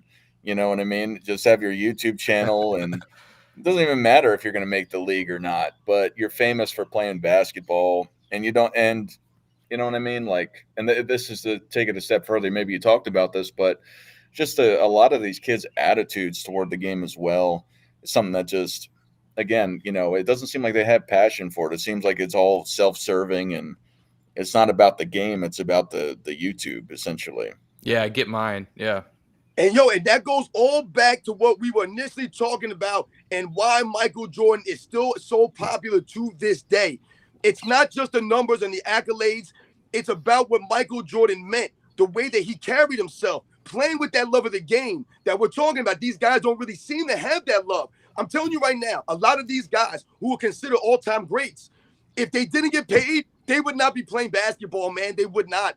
These guys don't do it. We think about LeBron James, for example. One of the knocks on him has been that he's never really worked on his game over the years. These guys, a lot of them want to get by on that athleticism. Like, look at Ben Simmons, like you mentioned earlier in the live stream, how he was considered to be LeBron James 2.0 early in his career. But he did not want to work on his game. That was the problem with Ben Simmons. He didn't want to put the work in. He thought because he was 6'10" and athletic, that was going to be good enough for him in his NBA career. He's going to get the money, and that's going to be all great. But you're never going to get the respect then. That's the problem. We're going to look at you as a joke, which is what he is. Yeah. We had a couple more super chats come in. I don't know if you guys saw this with Cash. He super chatted again for $4.99 to AOH. He says, for the great common sense takes, with a thumbs up. You have anything to say about it, AOH?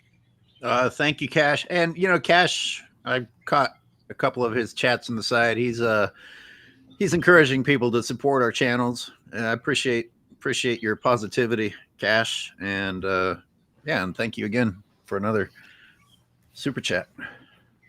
And then you've also got another super chat from King Kango for $1.99. But I wanted to just to put that out for everyone that is watching. Yeah, please, if you like what we have to say, go check out our channels and subscribe to them and like the videos and get on board of each of our channels. You can check us out at obviously Angry Old Hoops.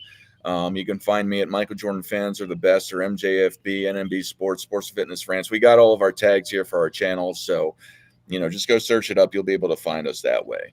On a sidebar for everyone that's still in here, I'm also doing a summer debate league where the grand prize is a $200 custom championship belt. If you'd like to join, please email me at michaeljordanfansarethe@gmail.com. I have a video on the rules, but it's an opportunity to showcase your debate skills and win a cool prize. And you don't have to put any money down or anything like that. It's just a grand prize just to give back to the people.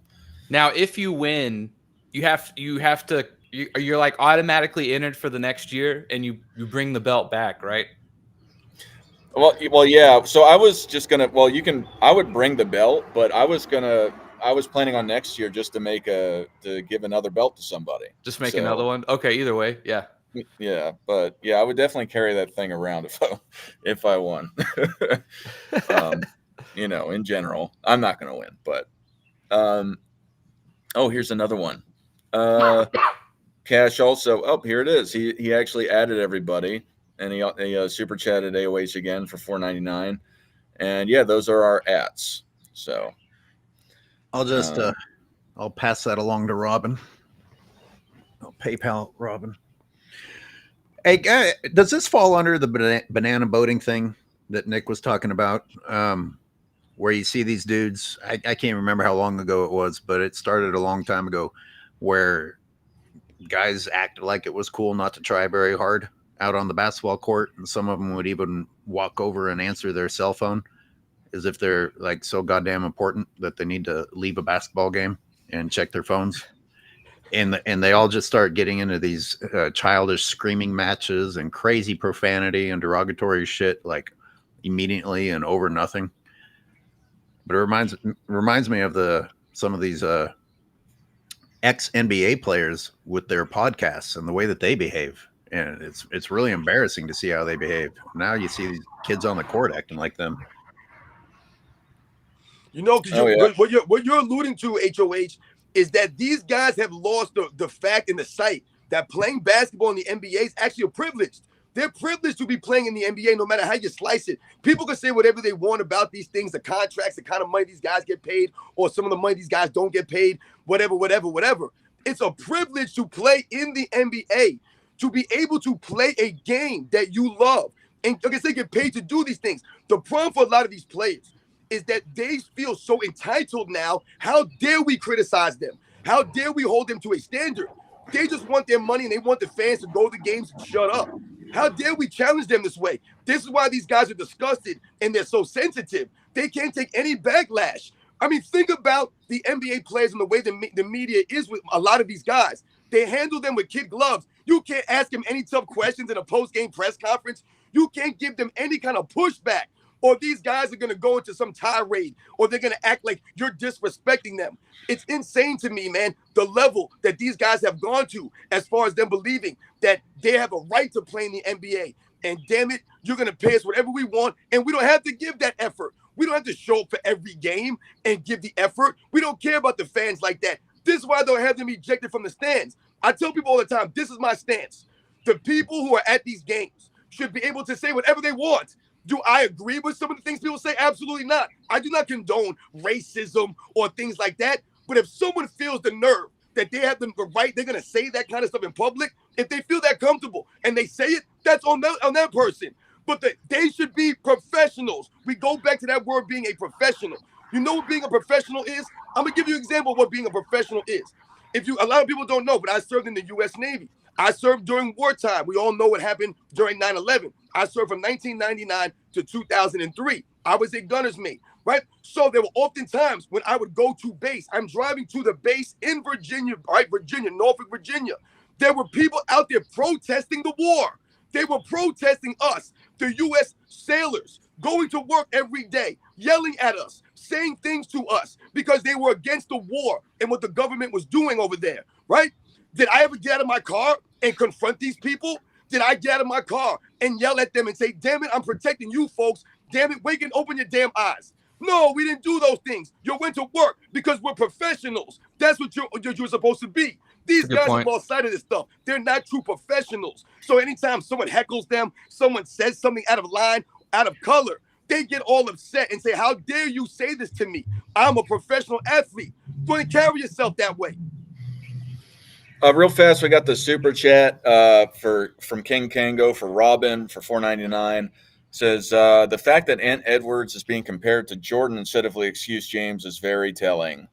What do you have to say about that, Robin? Yeah, you're right on the money, man. Right on the money. This is what we're always alluding to when we hear people referred to as the Michael Jordan of. I've told that story many times. I was watching the news one day, and the woman, there was a guy on there, right? And they referred to this guy's wife as the Michael Jordan of women's underwear because she was the creator of Spanx. This is what the news anchor called his wife, the Michael Jordan of women's underwear. That's why you heard me correctly, guys. So it doesn't matter what you are, what you do. You can be the Michael Jordan of that. That's right on the money. So are y'all good if we take a couple calls and then start wrapping it up? It's about that Yeah. You good for calls? Yeah. Let's do it. All right. If you all want to call in, please come to my channel. It's the easiest way to do it. And on your way in, if you could subscribe to my channel, that'd be great if you like what I got to say. But it's the easiest way to be able to join the call. So I'm dropping the link right now. And for the first couple of people, you have the opportunity to ask us a question. So, yeah. So the Roosters have gone. I guess they've woken up the neighborhood. Maybe they're going to another neighborhood, but I might change the thumbnail that I had and just put some roosters on it. that was Very funny. But yeah, and I will be out here in the same location during the Sunday show in the morning, so that will be something. All right, we got Pierre who's called in. He should be trying to get him on. Oh no, did it crash? Can y'all hear me? I hear you. I can hear you. Yeah. Okay, I'm trying to let Pierre on. It just kind of took a second. Oh man. Oh, there we go. Oh, it dropped off. All right. Gentlemen, Man. I think that was a great day. I'm going to go do some Mother's Day things. But All right. That was fun, man. Thank you. Thanks for having me. Thanks, everyone who tuned in today. And thank you for the super chats. I'll see you all soon. Yo, blow it up, man. Take it easy. Yep. Have a great day. We got T Perfect here. Welcome, sir. Do you have a question or a comment for the panel members? Yeah, just a quick question. I've always been super curious. Obviously, all my guys to go, but I'm wondering specifically for sports and fitness. Who's your top five? And what's your ranking criteria? Just I always wondered about that. My rank, see, I have a different top 10 than most people, man. Once again, thanks for calling in. My top 10 is based off of the worthiness of your career, man. That's my top 10, man. It doesn't have just to do with stats or the accolades or just the eye test, things of that nature, man. So my top 10 is Michael Jordan, Will Chamberlain. That have Kobe Bryant, Magic Johnson, Larry Bird, Bill Russell, Hakeem Olajuwon, Tim Duncan, Dr. J, and Jerry West. That's my top 10. Now, for me, I do not have Kareem Abdul-Jabbar in my top 10. And a lot of people beg, oh, how come Kareem Abdul-Jabbar is not in my top 10? It's not that I don't think that Kareem Abdul-Jabbar is a top 10 player. That's why I say my top 10 is different than many people. These are the top 10 players that I believe are worthy. My problem with Kareem Abdul-Jabbar, briefly, is once again, I believe if Dr. J played in the NBA his entire career, there was no ABA, that he would have a couple of more of those MVP trophies that Kareem Abdul-Jabbar won. And once again, for me, it came down to Magic Johnson or Kareem Abdul-Jabbar. Who do I believe had a bigger impact on each other's career? And for me, I think that Magic Johnson had a greater impact on Kareem Abdul-Jabbar's overall career, pretty much resurrecting him, so to speak, in LA by coming in there. So I put Magic Johnson in there, so not Kareem Abdul-Jabbar. But if someone told me Kareem Abdul-Jabbar was the greatest player of all time, I would have no problem with that. I have no argument with that. But that's my 10, man. Got it. It's fair. All right. I appreciate that question. Thank you very much, man, for real. Yeah, definitely. We're going to let YT Hoops on, but thank you for calling in, Travis. And Yes, we'll see you on the flip side somewhere. Yep. at least in the debate league. Have a good day. Yeah. And we got YT Hoops. Welcome, YT What's up, Hoops. fellas? How you doing? Happy Mother's Day. Happy Mother's Day. Thanks. Yeah. So, here's my question. You guys kind of touched on this. What do you think is causing? Because, I'm 34. The first real superstar I watched was Shaq. Loved him. I've always loved him. I rank him very high. But just as an example, I thought it was really classless what he did with Joker. Totally fine to mention it, but in that moment, I'm just like, dude, what? What are you doing? But you see that. You see it with Gilbert Arenas. You see it sometimes with KG. Why do you think these older players who come from this generation where they were playing ball properly seem to almost adopt some of the mindset of today? Do you think it's just trying to fit in? What did he say again, real quick? Fill me in. He was like, "Hey man, congratulations!" Literally, the moment he's telling him that he won, "Hey, congrats on the MVP!" I just want to let you know I voted for Shea. I thought it was just weird to do it publicly too. Like, you kind of humiliate a guy. Like, fair enough to vote for Shea. I think there's a case for him. I just like. It reminded me of Kanye West with Taylor Swift. Taylor Like, what, Swift, dude? yeah. Yeah, like Was he kind of being like dry humor, Shaq, though, or did he come off as serious? Like he thought He came could off do as it? Hold on. serious Let in me that. let me know. I'm gonna Yeah, 'cause I clarify didn't this. see it. I'm gonna Yeah. clarify this right now. Nah, Shaq was being Shaq. He's a problem with a lot of these guys, Maybe. man. And what you're talking about with this is Shaq has got a lot of insecurities, man. And He does. how do we know this? Because Shaquille O'Neal's always referring to himself as the most dominant ever. Shaq cannot help himself. He always has to call himself the most dominant ever. Right. It's like LeBron James calling himself the GOAT. This is what Shaq's been doing. So you can tell that Shaq is very upset that he hasn't won more than one MVP in his career. So anytime, look how salty he is about Steve Nash all these years later. That's what I was Crazy. gonna upset say. about that Yeah. stuff. These are the kinds of things that are going on these guys' head. When you ask the question, why do they act this way now, even though they played in a different era? Because a lot of these guys have sold their integrity for the money. So they're not keeping consistent, and they're not giving you the facts. They're very disingenuous. And for someone like Shaq, I believe he's very jealous of a Nikola Jokic. But he has the right to be jealous, and he's got a kind of a point. Because for me, someone like me, who grew up in watching the 80s and the 90s basketball, I watched the early 2000s. To me, Nikola Jokic is not winning 3 MVPs in those eras. Maybe he gets 1. He's not winning 3 over Magic, Bird, Kareem, Jordan, Moses Malone, Dr. J, Kobe Bryant, Tim Duncan, Kevin Garnett, Dirk Nowitzki, Shaquille O'Neal, Charles Barkley, Karl Malone, David Robinson, Hakeem Olajuwon. You're not winning 3 MVPs over that era of players. That's a fair point. I also I don't think Shaq needs to be jealous. It's like, dog, you got 4 championships, 3 Finals MVP. Like, what are you upset about? You know, Exactly. Shaq should be Shaq. Like you said, Shaq is an all-time great. To me, I don't understand why these guys don't appreciate their careers. Look at even someone to a lesser degree as Scottie Pippen. Scottie Pippen still to this day is not happy with his career. Dude, you're one of the greatest players of all time. We all respected you and appreciated what you meant for Michael Jordan being that second guy. And all these years later now, you want to act like you're somebody that you weren't, and now we got to put you in your place. It's sad. Yeah, the whole Scottie thing is very sad.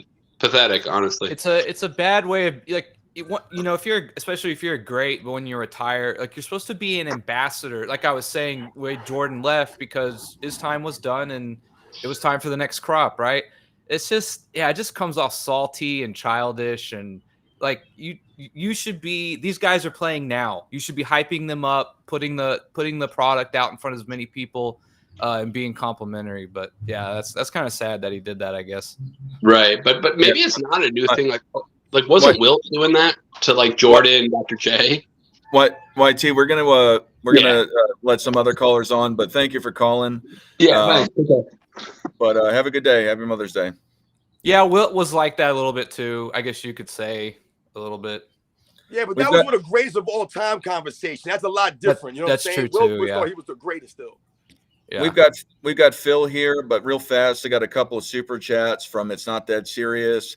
The first one saying MJ or LeBron's resume is just the first bout Hall of Famer, and then the other one says the GOAT his GOAT case, he's a fringe top 10. But first off, thank you for the super chats. That's where I got him too. And I think the last time I did a list, I had him at number 11. But thank you for the super chats. That's where I have him as well. Nice. But welcome, Phil. Do you have a question or a comment for the panel? How's it going, fellas? I actually just think that, or I should ask, what do you think weighs more, 40,000 points or 10 straight scoring titles? I'll take this one. Okay. So like again, this goes back to peak and dominance, right? LeBron has only twice ever led the league in any category. 1 time assists, 1 time points. That's it, right? So putting that into context with his 40,000 plus points compared to Jordan's, again, his all of his scoring titles and the 3 times he led the league in steals, right? The peak, the dominance, leading the league is easily more impressive than the accumulation of the total points, in my opinion. I agree in a word or a phrase. I totally agree. I totally agree with that. But obviously, others don't. But that's one of the questions that I have. But the other question that I have that, not too many people kind of dig deep on is the actual Warriors dynasty. And the question that I have is that I just can't get past is, are the Houston Rockets, the 2018 Houston Rockets, are they the second greatest team ever? Because they should have beaten the Warriors. That's what goes on in my mind. I go, watching that series, they should have lost. And nobody would have said, nobody was thinking Houston was one of the greatest teams. You see what I'm saying? So I just, I I get what would you're say saying. that, If Paul doesn't pull his hammy, they probably win that series. right, but they treat it as though it's, they act as if it's non-existent, what happened. And the fact that he beat the 2016 Warriors, that was a good accomplishment, I would say, but they were down 3-1 the series before in the Western Conference to Oklahoma City. If Kevin Durant didn't choke that series away along with Westbrook, then we'd be having a different conversation, probably. You know, Yeah. Yo, so I you mean, you there's just debunked the Warriors dynasty. You just did it. So congratulations to you. You're on the money with this. So when you think about 2016, you just alluded to it. The 2016 team was really only there because Kevin Durant is a fraud, right? He choked it up, so they were able to win. You talked about 2018. Let's think about 2017. People forget to mention that Kawhi Leonard was taken out by Zaza Pachulia with the San Antonio Spurs up 20 plus points in the third quarter. To that 2017 Golden State Warrior team, his leg gets taken out. They win the series. Like I said, you mentioned 2018. So what does that show you? It shows you that the Golden State Warriors, as great of a team as they were not this unbeatable juggernaut that the LeBron James fans want you to believe. Oh, LeBron James was playing against a stacked super team that he could never beat. No one will ever beat that team. They were being beat. The only reason that we could point to that they won is because other teams choked up. James Harden in 2018, where the hell was he in Game 7? Nowhere to be found. Once again, where was Kevin Durant in Game 7 in 2016? He was nowhere to be found. So when we think about these things, man, it exposes that dynasty aspect behind the Warriors and them being really battle-tested in my eyes and fraudulent, man. So when we think about, you mentioned the scoring titles in the 40,000 points. So essentially what that highlights is LeBron James' lack of ability to be a potent offensive scorer. So many times we talked about LeBron James' lack of overall offensive game. And where does it highlight itself? Well, quite simply, this is why he's only led the league in scoring one time in his career. Even though he takes 20 plus shots a game in his career, he only managed one scoring title. Why is that? Because LeBron James is not a potent offensive scorer. There have been other players in the NBA at the time that he's been playing that have been more potent on the offensive end. Even Russell Westbrook was more potent offensively at certain points of his career than LeBron James. He has 2 scoring titles. We all know about James Harden, the Kevin Durant, these kinds of guys that win the scoring titles. So LeBron James is not as potent as some of these guys. Even Donovan Mitchell broke LeBron James' 40-point games in one season mark in his first year in Cleveland. So that highlights he's not that potent offensively. that's a great point. I just have 2 more. I'm sorry. Phil, we're gonna let the next guy on, but Okay, no problem. But thank you for calling. No problem. All right, have a good day. Thank you. We got Pierre. How are you, Pierre? Hey guys, how you guys doing? All right, what Great. up? I'm just so upset at these guys messing with Robin, man. I just had to crush this guy, Jason, earlier because he was saying all this sexual stuff about Robin, earlier. It's just unbelievable. How can you have somebody hate somebody that much, man? Unbelievable. Over basketball. It's retarded. You know what I mean, Nick? Yep. It's just I didn't see what he was saying, but I'm sure it was stupid. Trust me, man, it was crazy. So I said, let me just delete this stuff right now because I don't even want Robin to see it. Because I don't want him to have to kill somebody with all the muscles he's got. You know what I mean? But anyway, hey Dart, What's up? What's up with the Roosters, man? Come on, be honest. Be honest. I'm so I actually bought some at a farm lately, and I don't have a house. So Okay. no, I just thought they'd be a good part of the show. No, I'm just outside and I'm around roosters, and I sometimes I wasn't muting it. I started to mute it after a while after I realized how bad it was, and then sometimes I missed it. No, I But just no, thought it was funny. That's all. just wild roosters running around here, waking everybody up at 6 a.m. or so. So Oh, it's no, great. yeah, I thought it was kind of funny. Yeah, But, it's very funny for the show. Oh my God, I was just laughing my ass off. You know what I mean? You know what I'm saying? Listen, I sent oh my God, I'm forgetting his name. What you call him, a message earlier. AOH? No. Uncommon Sense. Oh. I sent him a message because I thought he was mad at you, Dark. That's why he wasn't coming on. You know what I'm saying?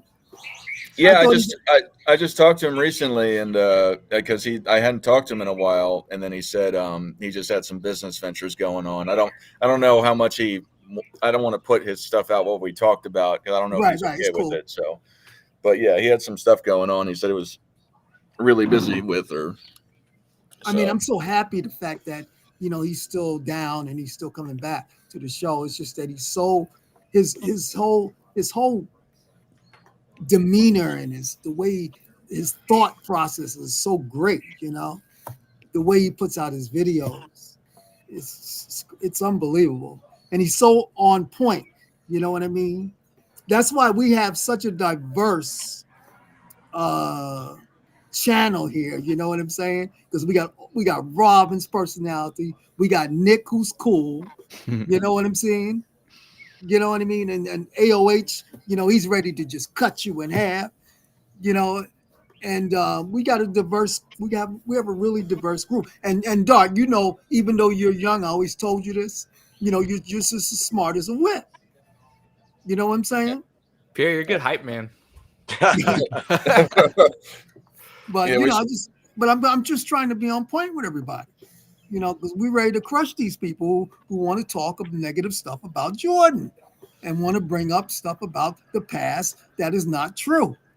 And you know me, I just get sick of hearing this I call it Lee Lane talk, because that's what it is. I call it Lee Lane talk, because it's just retarded. And Nick, I want to ask you a question though. Mm-hmm. When LeBron retires, right? I feel that he's just going to go into movies. You know what I mean? Yeah, I could see that. I don't know though. I think even LeBron might be a little honest with himself that he's not the greatest actor, right? I don't think Space Jam 2 would have been like a huge hit. Okay, maybe. But I think LeBron knows him trying to be an actor, I don't think is a good look. I hope he has some self-awareness for that. But you're right. I mean, you never know. He can do whatever he wants. So if that's what he wants to do, there'd be plenty of people who give him a chance. Yeah, I'm pretty sure he's going to be an owner, but I'm just talking about the acting wise. Now, I have watched his reviews. He gets good reviews on his acting ability, though, and stuff that he's done. And to me, it's not nothing special. But I'm talking about the reviewers, But he may be paying them off too. Like Clutch could be paying them off. And if he was smart too for his image, I think he would do like funny little cameos here and there. Nothing big, just a 5-second little. I think people like that when celebrities can kind of maybe not take themselves so seriously and do smaller stuff like that. If he was smart, that's what he would do. He would just do little cameos here and there. I think people would find that kind of funny. Yeah. Hey, Dark, you see AOH want to join in? Yeah, I wasn't sure if it was him. It could be somebody fake. Okay. AOH, are you there? Can you hear us? AOH. You're right. It could be somebody. Can you hear me? Yes. Yeah. Okay. I'm on the move, but I heard the callers as I was walking away and wanted to join in remotely. Yeah, that's my bad. I thought because there was a guy putting troll things in there like LeBron is the GOAT, so I thought it might have been the same guy trying to, impersonate you or something. Yeah, there was a troll there. Yeah, that'd be a funny bit, actually. He did sneak in. Hey, Dark, can I ask Nick a technical question? Yeah, go ahead, bro. Sure. Well, no, I'm asking you, Nick, because you helped me before. Maybe you don't realize my question first. I can't I can't mute my my Microphone. my speaker on the phone. I don't know how to do it. To go on the restream. I'm not sure. You probably hit the microphone or your settings and change the output. Okay, I'll try that because I can't mute. I can't. What I'm saying is I can't unmute. It's blocked, and I can't open it up. It won't open up, so I can talk on my phone. You know, like I'm talking on here right now, without showing. Yeah, I'm not sure. You probably have to change your mic input settings. Okay, But hey, Pierre, yeah, thanks for calling in, and happy Mother's Day. Thanks, Pierre. Same to you guys. Yeah, happy Mother's Day. Have a good day. Good to hear from everybody. Yeah, AOH. Yeah, my bad. I was trying to see if you could flash your camera because I thought it was a troll, but it looks like the caller. Yeah, so because there's a troll name in there. So is LeBron the GOAT still in the waiting room? No, he said he wanted to come on, and then I don't know what happened. Okay. Yeah, I want to say so. Someone said something in there in the comments that I was saying that the Warriors weren't a dynasty. That I didn't say the Warriors weren't a dynasty. What I said is that you can challenge how great of a dynasty they were, how tested they were. Think about some of the teams they beat. Like I said, they were helped by Kawhi Leonard going down in 2017. James Harden folded up in 2018 with the Chris Paul injury. We think about the 2016 with KD and the Warriors. KD and the Thunder choking away a 3-1 lead. So when you think about these things, even 2015 when they won, LeBron James was up 2-1, and he choked it up in that finals, losing an MVP to Andre Iguodala. So when you look at their team and the dynasty that they were, who did they really beat? Damian Lillard's Portland Trailblazers, James Harden's Rockets, an injured Kawhi Leonard Spurs. They didn't beat that many great teams, is what I'm saying, to win those titles. It wasn't like they were going against Dirk Nowitzki's Mavericks in their primes, Tim Duncan's prime San Antonio Spurs. They were going against each other. Steve Nash's Suns, Shaquille O'Neal, Kobe Bryant's Lakers. These teams were all beating each other. When they talk about the 90s and the teams that Michael Jordan was beating in the finals, they were beating each other in the Western Conference, man. So I wasn't saying that the Warriors weren't a dynasty. I said that they were maybe not as great or unbeatable as the LeBron James fans want you to believe. So as a Bay Area guy, you had that, what was that? The second caller was talking about that. I have to acknowledge that. I mean, technically they are a dynasty because they did win, but a lot of teams can, a lot of teams can point to tough breaks that may or may have changed the way that history talks about them. And, you know, when especially with the Warriors not beating Cleveland, there's a lot of things you can point at, but I immediately thought, man, I almost wish the Thunder had been there instead. But who knows? Even though Durant went down, they still had the big three and they lost to Toronto. You know, that's still they did not. They didn't. Clay got hurt in that series too, and Clay was already. I've never. Oh, that is right. I did forget about that. And the Warriors, or like I said, they were a great team. And I'm not saying when the comments people said that, I said they weren't a dynasty. Yeah, they're a dynasty, absolutely, no doubt about it. But when you're talking about when they're talked about now, people make it seem as if they were unbeatable. The 2017 Warriors, I keep hearing, are the greatest team of all time. I do not believe that. I do not believe they're as tested as Larry Bird's Celtics were in the 80s, or even Magic Johnson's Lakers. When you think about the teams that the Celtics had to beat in the 80s, you mentioned the 86 Celtics earlier in the live stream, AOH. A lot of people consider them the greatest team of all time. One of the greatest teams of all time. But why is that thought of that way? Because they were going against teams like Dr. J's, Moses Malone, Sixers. They were going against a young Michael Jordan, upcoming Chicago Bulls. They were going against the Detroit Pistons. They were going against the Milwaukee Bucks. And they had to battle against the Los Angeles Lakers in the finals. They had to go against great teams, great competition, and they were able to beat these teams. That's why they're remembered as one of the great teams. The Warriors, can we say that they beat teams like the Sixers led by Dr. J and Moses Malone?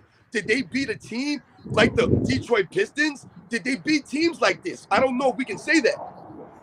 Let me clarify something that Clay you played said. 5 of 6 games, though, just for the record. Sorry. Good. Curry was like on half injured too, and then they lost. Goddamn, who's the big man that they acquired briefly? Bogut, the No, Australian, yeah. no. That's in the past. He was already gone. Who, McGee? No. Cousins. Fucking Cousins. Jesus Oh. Christ, my brain. Yeah, Cousins. And he was hurt most of the time. Anyway, but Robin, you said 2017 was the best. Did you intentionally mean 2017 when Durant got there? Or did you mean 2016 because the 2016 was a 73 win team, which is the reason a lot of people called that the best team. You mean 2017 or 2016? Well, that's the thing. This exposes the LeBron James fans because one hand they'll try to say that LeBron James beat the 73 win Golden State This is Warriors what because I'm- they're the best team. But then they'll also say that the 2017 Warriors are the greatest team of all time because LeBron James couldn't beat them. This is what I'm saying. He's in a win-win situation. Right. That's basically what I was getting at because of that argument. In fact, it was Draymond who, after he signed with Clutch Sports, said that, oh, he didn't beat the greatest team of all time, but LeBron did. Like literally complimenting the dude that beat him. But we all know that the Warriors with KD looked more unstoppable. But here, this is the second piece I wanted to add on. People are so upset about KD's move and how unfair it was for him to join that Warriors team.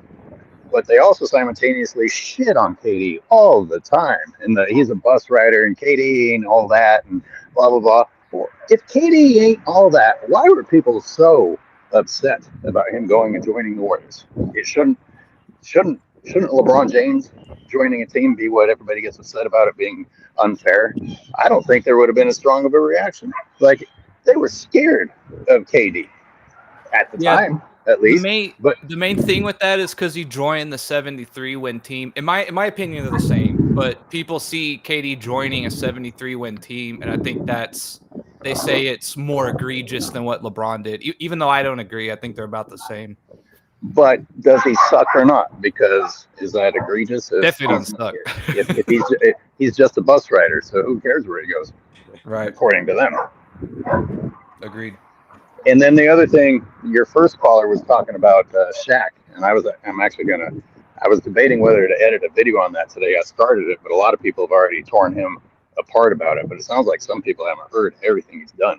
His insecurities, now that I've looked at some old clips, that dude's insecure on like 50% of the TNT broadcasts. I mean, that guy's got some real problems. Exactly.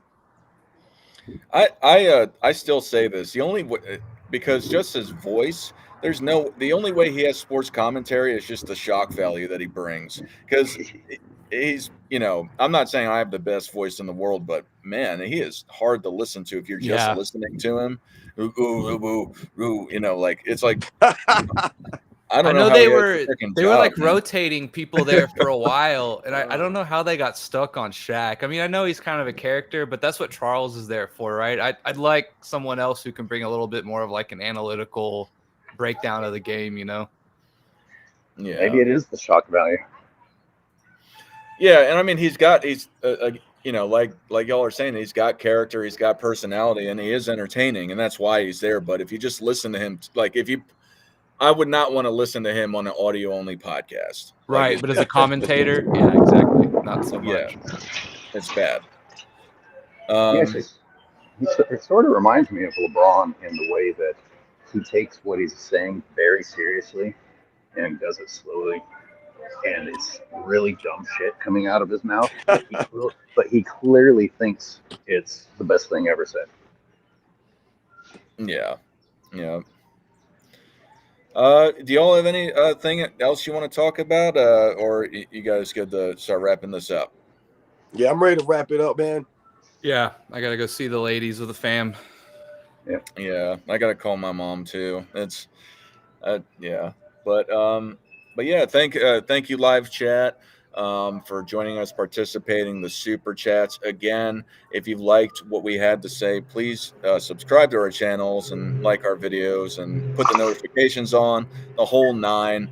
And just to bring it up again, if you all want to come and join the MJFB Summer Debate League, email me and I'll get you on the list, and you can be a part of it, with the grand prize being a championship belt, $200 value.